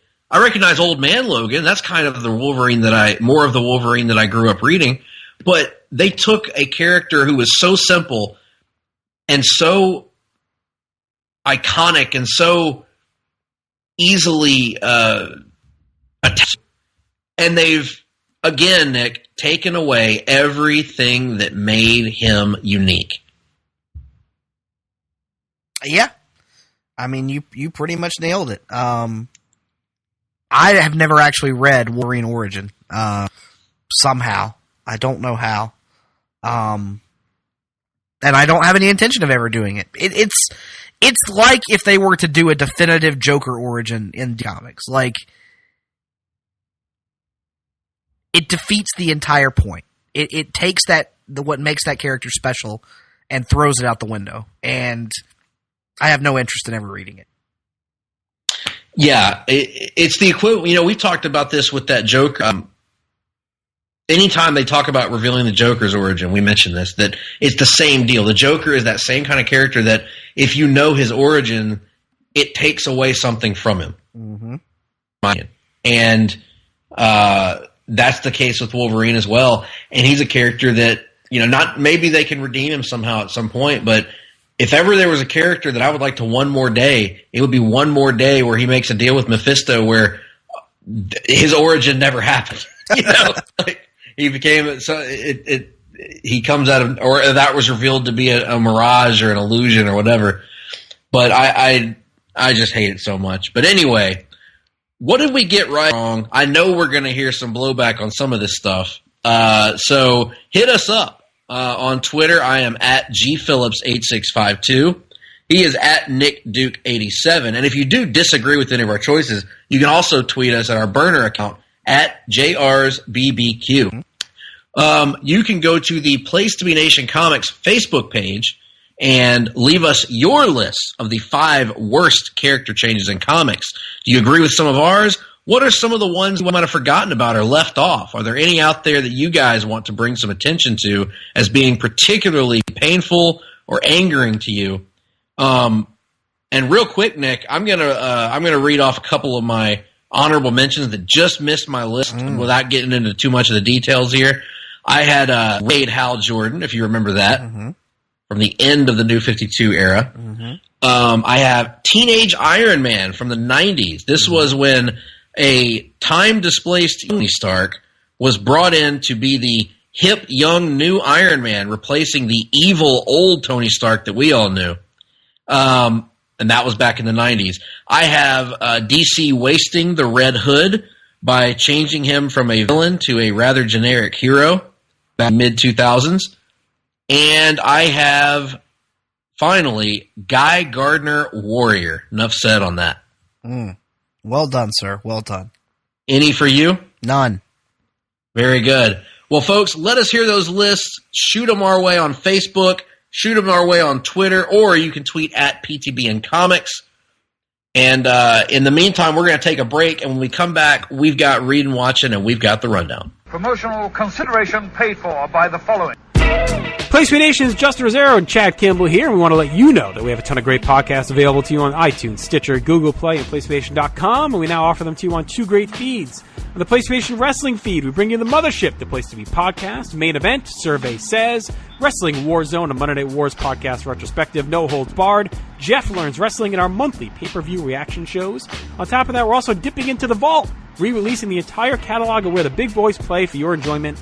In addition to these full-length shows, we also deliver special network pod blasts on topics old and new.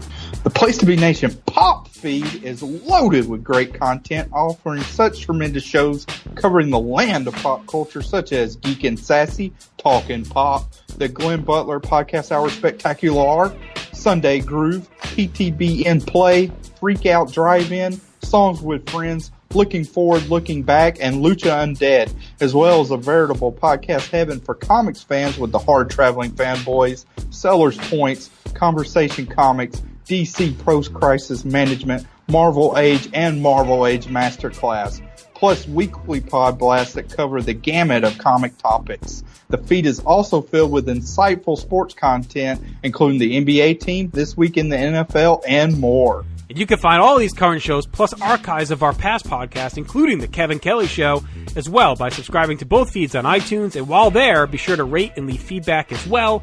All of these shows, plus others available at PlaceToBeNation.com. We cover pro wrestling, sports, movies, comics, in-depth stretch projects, and more. Be sure to support our site by using PlaceToBeNation.com/Amazon while doing your online shopping. And download our free PTB Vintage Vault Refresh ebooks via the links on our site. We also want to thank our friends at Boneheads Wing Bar, ProWrestlingOnly.com, and TheHistoryOfWrestling.com. Be sure to follow us on Facebook, Twitter, Instagram, and Tumblr as well. PlayStation.com, the only place to be in your pop culture world. Oh, yeah.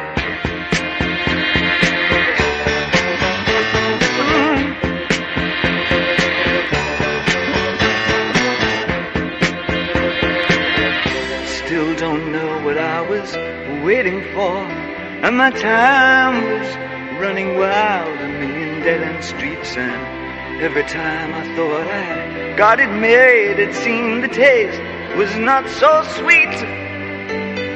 So I turned myself to face me, but I've never caught a glimpse how the others must see the faker. I'm much too fast to take that test. Change it. Turn and face the strain. Change it. Welcome back, ladies and germs, to the Hard-Traveling Fanboys. We hope you enjoyed our countdown, and again, we do want to see those lists. But now, it's time to move on to a segment where we talk about what we've been reading and watching. Wait! There's none, so we're not even going to do the segment.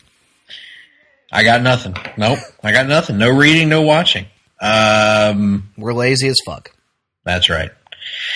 Wait, you have been watching something, though, Nick. No, I haven't. Not this week. Not since last time, pretty much. Oh, well, never mind then. So let's move on to our weekly look at the news and notes of comics. It's a segment known far and wide across the known hemispheres as the Rundown. Welcome to the Rundown, where we talk some comic news. Welcome to the Rundown,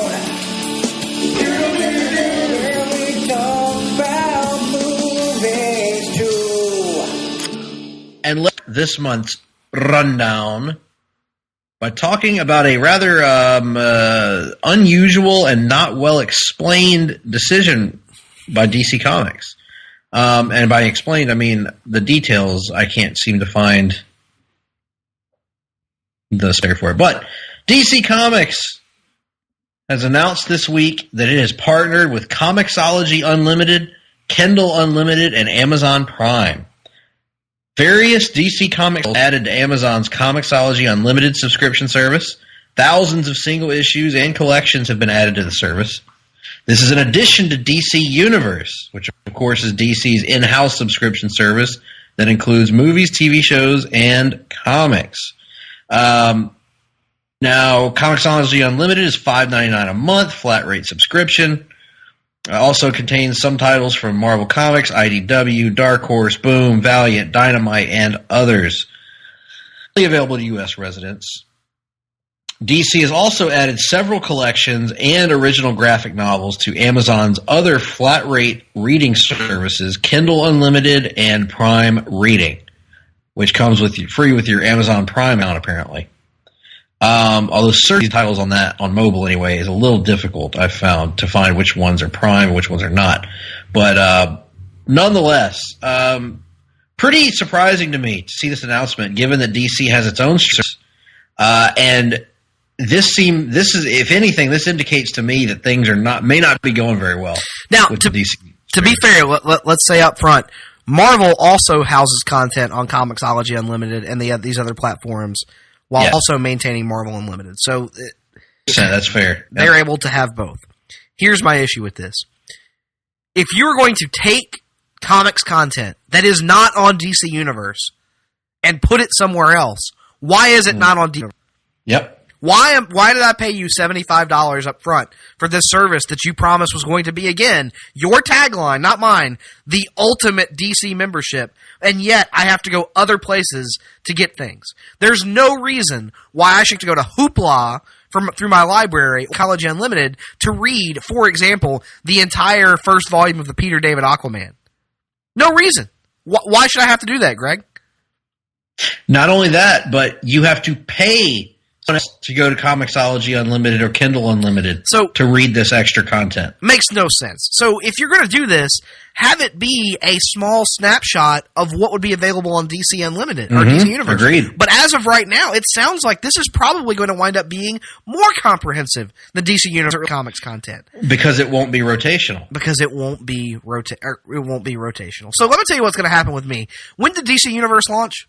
September? September. Yep. So my annual subscription comes up in September. I'll be canceling that subscription and just getting a Comixology Unlimited subscription because I'm far more interested in the comics library than I am their original content. Because any original content they produce, I can find a way to watch. I'm not worried about that. I want the comics reader. And they have made zero effort to heavily invest in the comics from my standpoint.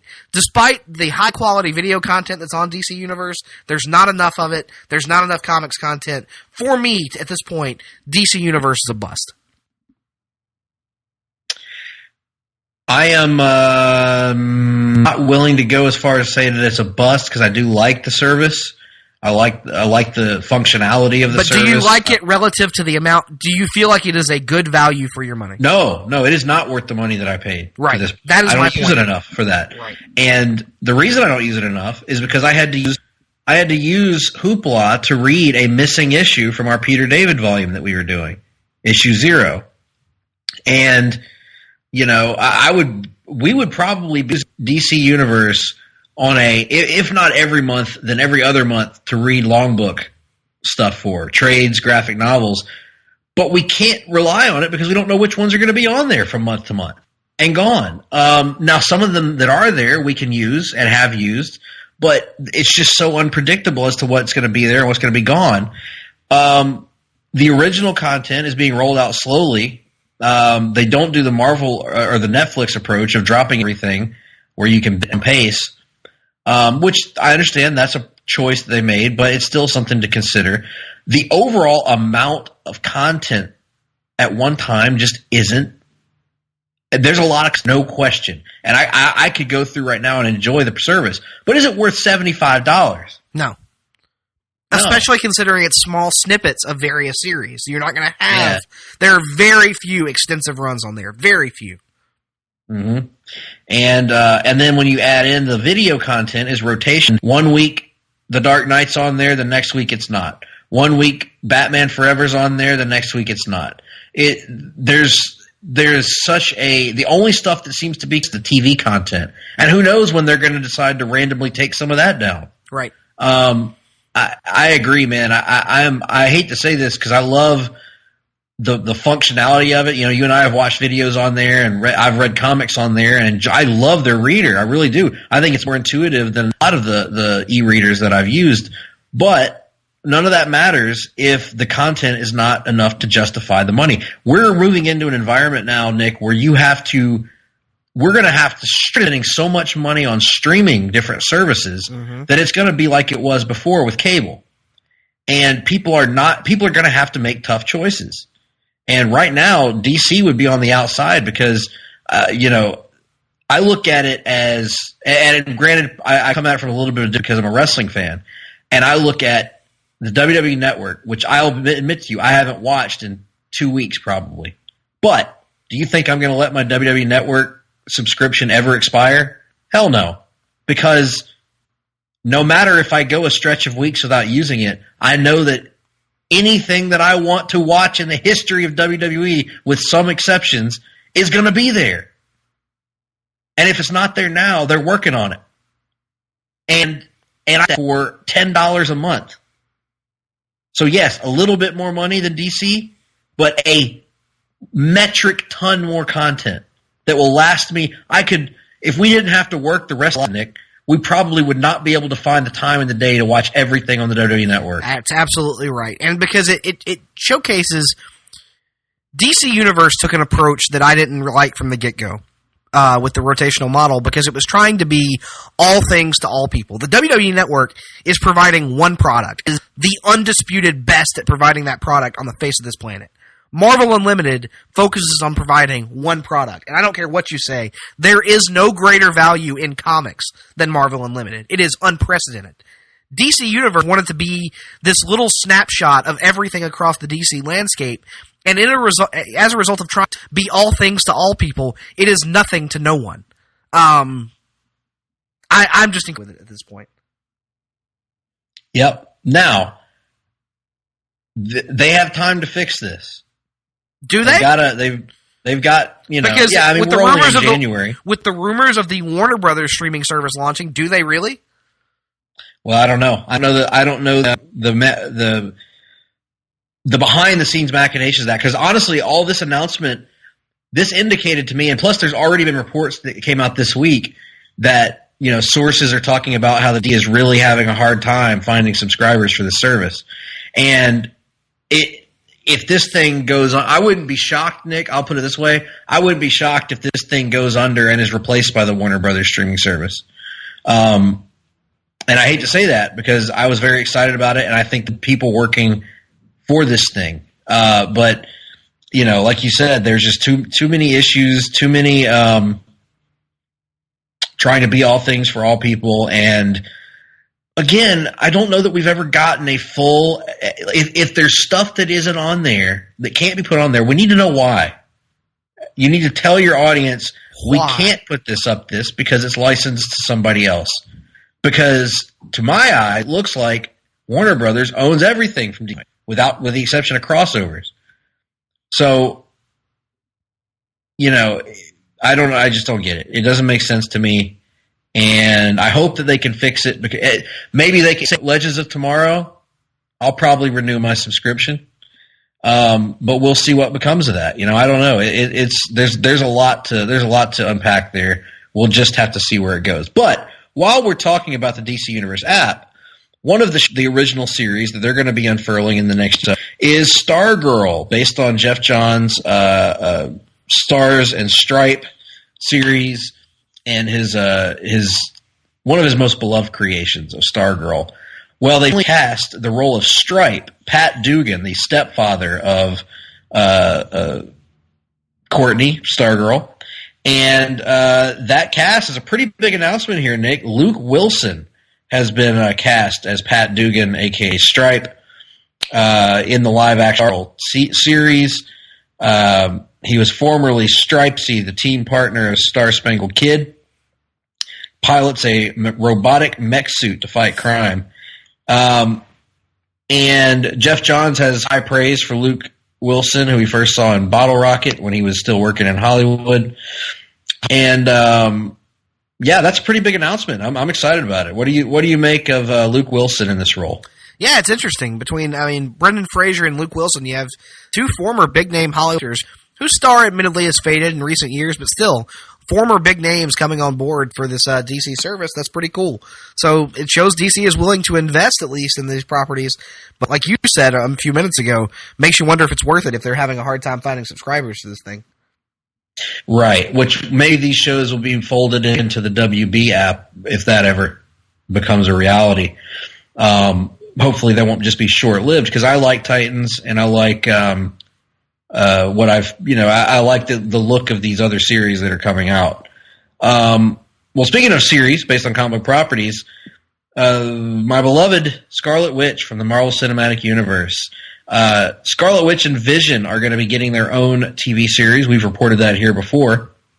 But now, Captain Marvel co-screenwriter Jack Schaefer has signed on as showrunner and writer for the Disney Plus series, The Vision and Scarlet Witch, according to The Hollywood Reporter. Vision will be the co-lead and will be leading the show's title, which is kind of interesting.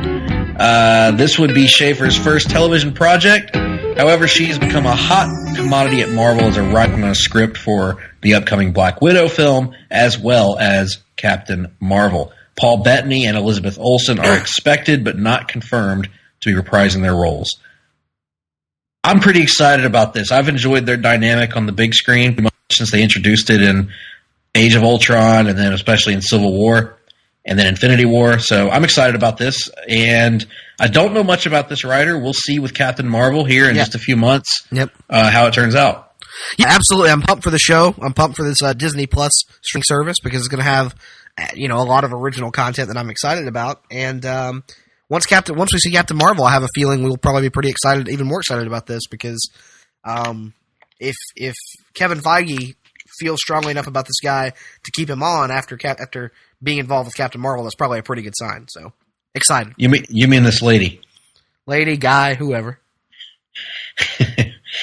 Well, speaking of Marvel properties, and that's the one area, by the way, the DC Universe, if they're going to keep me, these original series are going to have to deliver, by the way, because We got Doom Patrol coming. We got Stargirl coming.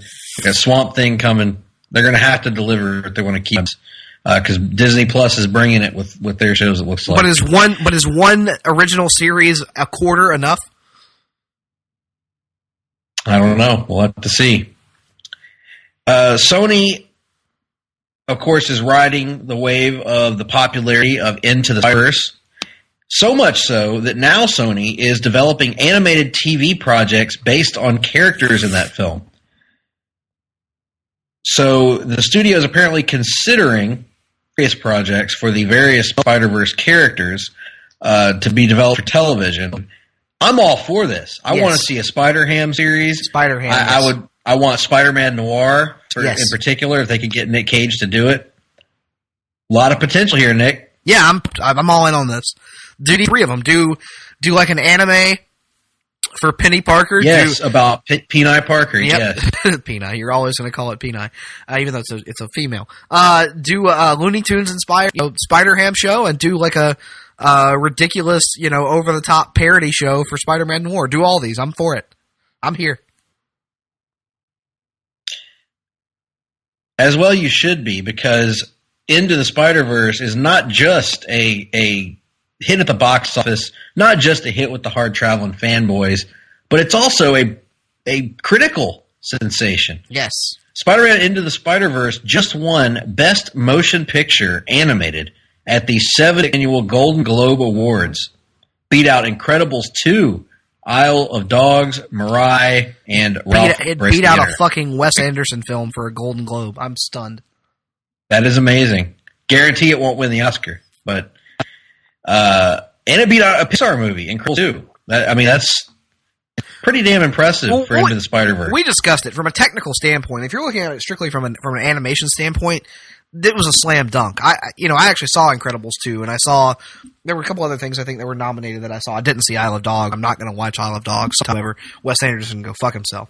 The point being, the animation from a technical standpoint, unprecedented. Nothing that's ever been. I've never seen anything like it. Should have been a hands down, consideration just because of the technical aspect. But then when you add on a really engaging story and outstanding characters and voice work, makes sense why this won. Good for Into the Spider-Verse. And another Sony property that did well at the box office was Venom.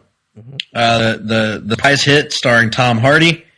It is getting a sequel officially. However, turns out they might not be able to get the director back. Mm-hmm. Sony has begun developing this sequel to Venom, and the co-writer of Venom, Kelly Marcel, has been tapped to write it and executive produce it for a significant price. Tom Hardy said his contract includes the option for 2 sequels. Michelle Williams and, you'll be happy to know, Nick, Woody Harrelson are expected to reprise their roles. That's all I need. That's all I needed. Cassidy. And I want the wig to be bigger. I need the wig to be even bigger than it was in the post-credit scene. The Hollywood Trade does go on to say, however, that Venom director Ruben Fleischer might not return for the sequel due to his filming Zombieland 2. Mm-hmm. That film began production this month for an October 2019 release. He's also attached to a movie called Jill and the Regional Office is Under Attack. So, getting a sequel, but maybe not getting the director back. Is that a big deal, or are you in as long as the Cletus Cassidy wig is good? I'm in no matter what at this point, pretty much just because of how excited I am for the potential of a sequel. The one thing that I was looking forward to, though, Ruben Fleischer has a history of working with Woody Harrelson. They worked together on the first Zombieland, which turned out that partnership turned out really well. And I was excited about seeing him lean more into some of his more over the top and comedic tendencies as a filmmaker with Woody Harrelson in the sequel. So, while I don't think that he did a great job of directing the first one, I was more excited to see what he would do with the sequel, just because of that Woody Harrelson partnership. All things considered, I would have to think, though, if the reason he can't do Venom 2 is because of Zombieland 2, then Woody Harrelson also can't do Venom 2 until he finishes Zombieland 2. So why would you just film Venom 2 after Zombieland 2 wraps and wait on both of them at the same time? Right. because Woody Harrelson is coming back for Zombieland 2, so you're gonna have to. I mean, it's not like you can start next month or anything anyway. I would think just wait both of them, but we'll see what they do.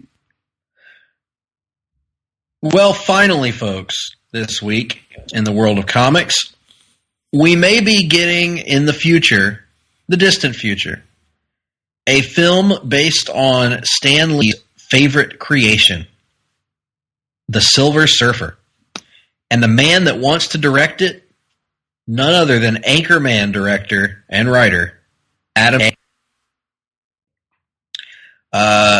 So McKay, whose movie Vice is currently out and getting some awards buzz, has dreamed about making a Silver Surfer movie for a long time.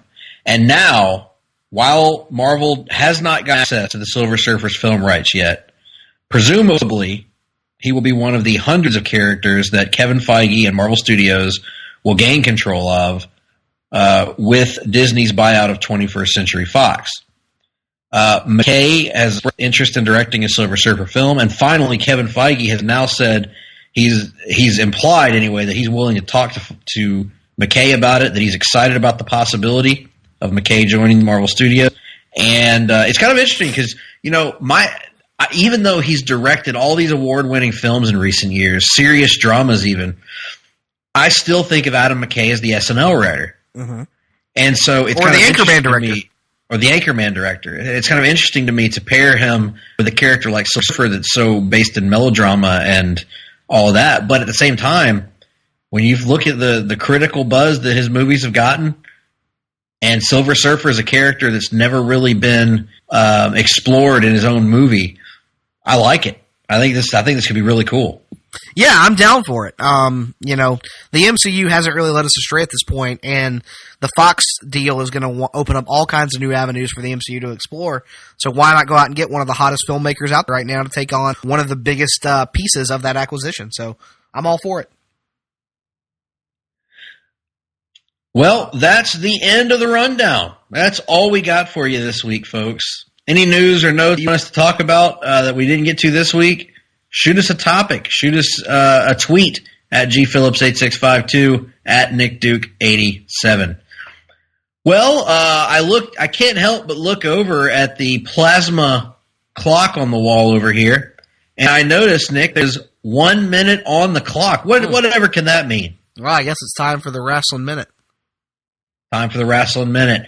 Well, I got a chance to watch a little bit of Wrestle Kingdom 13 on Access TV. I watched Cody versus Juice Robinson for the U.S. title, which was a fine and acceptable match, and not very long, but good enough. And then I watched an absolute stone cold classic, the Intercontinental title, the IWGP Intercontinental between Chris Jericho and Tetsuya Naito. I know you haven't seen it yet, Nick, but it was balls to the wall awesome.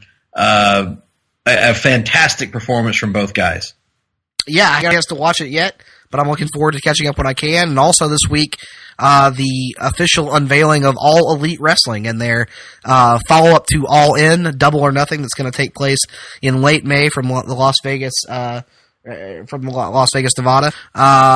Chris Jericho confirmed to have signed. Cody, the Young Bucks, Hangman Page, Neville, MJF, and Joey Janela all made appearances. So already a pretty decent little stable of roster for this fledgling promotion. Yes, I'm excited about it. It looks like for wrestling fans, why would you not root for this to succeed? I mean, we need competition. Well, if you're Jay Hinchy, you're not going to root for it. Well, sir, Jay Hinchy's not going to root for anything except Monday Night Raw.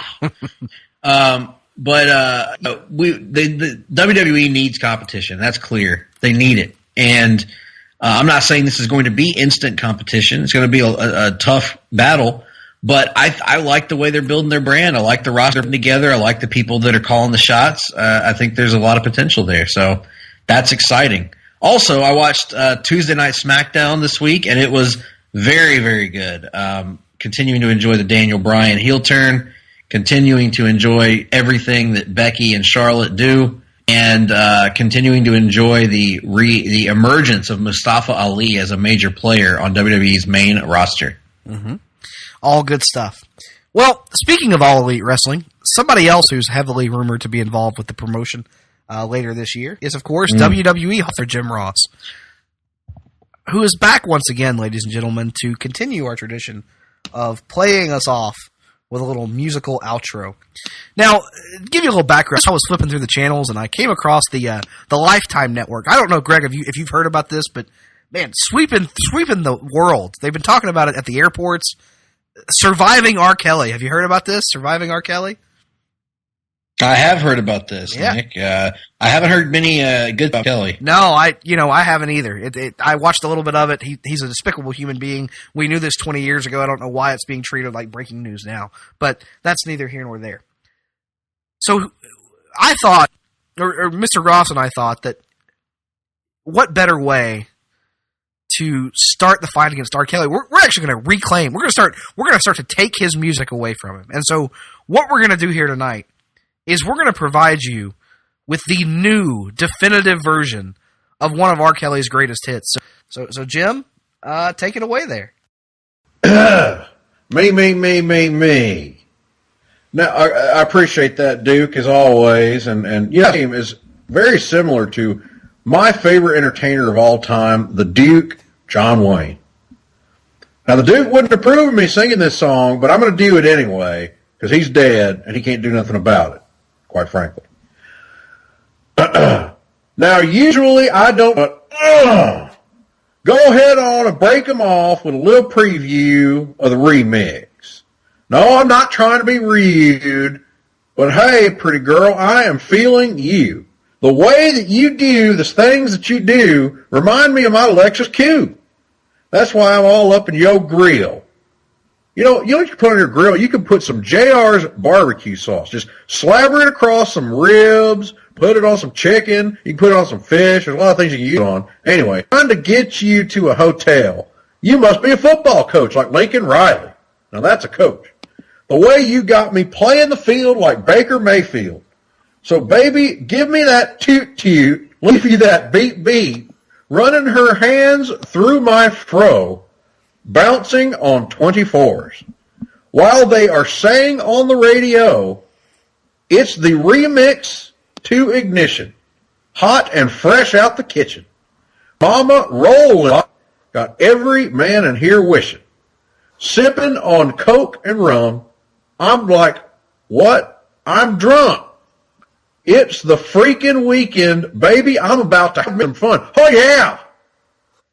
Bounce, bounce, bounce. Bounce, bounce, bounce, bounce. Bounce, bounce, bounce. Well, now it's just like Murder, She Wrote. Angela Lansbury, she's going to solve a mystery. It's going to be great, quite frankly. At least that's what Lawler says. Once I get you out them oh, for God's sake, these lyrics. Once I get you out them clothes, huh? Oh, that's real cute. Privacy's on the door, but still they can hear you screaming more. Girl, I'm feeling what you feeling. No more hopping and wishing. I'm about to take my key and stick it in the ignition. So give me that toot-toot. Let me give you that beat. Running her hands through my afro, bouncing on 24s while they on the radio. This is the remix edition to Ignition. And a song about pissing. Hot and fresh out the kitchen. Mama rolling that body, got every man in here wishing. On Coke and rum. I'm like, what? I'm so drunk. It is the freaking weekend, baby. I'm about to have me some fun. Crystal popping in the stretch navigator. We got food everywhere, mashed potatoes. As if the party was catered by good old JR's Barbecue in Norman, Oklahoma. We got fellas to my left. We have honeys to my right. We bring them both together. We got junking all night. Then after the show, it's the after party. After the party, it's the hotel lobby. Around 4, you got to go to Flair's room and clear the lobby. Then head to the room again with Flair and freak somebody. Now, can I get a toot-toot? Can I get a beat? Hell yeah. Running her hands through my fro, bouncing on 24s. While they're saying on the radio, it's the remix to Ignition, hot and fresh out the kitchen. Mama rolled that body, got every man in here wishing, sipping on Coke and rum, and like so what, I'm drunk. It's the freaking weekend, baby. I'm about to have me some fun. This is the remix to By God Ignition. Hot out of the kitchen. Mama rolling that body, got every man in here wishing, sipping on Booger Reds. I'm like so hot, I'm drunk. It's the freaking weekend, baby. I'm about to have me a little bit of fun. Girl in this Jeep, fogging the windows up. Might want to use a defogger on that one. Blasting the radio in the back of my truck, bouncing up and down, stroke it round and round. To the remix, we are just thugging out. Hard-Traveling Fanboys, Hard-Traveling Fanboys, Hard-Traveling Fanboys, Hard-Traveling Fanboys, Hard-Traveling Fanboys, Hard-Traveling Fanboys, Hard-Traveling Fanboys, Hard-Traveling Fanboys, Hard-Traveling Fanboys, Hard-Traveling Fanboys, Hard-Traveling Fanboys, Hard-Traveling Fanboys,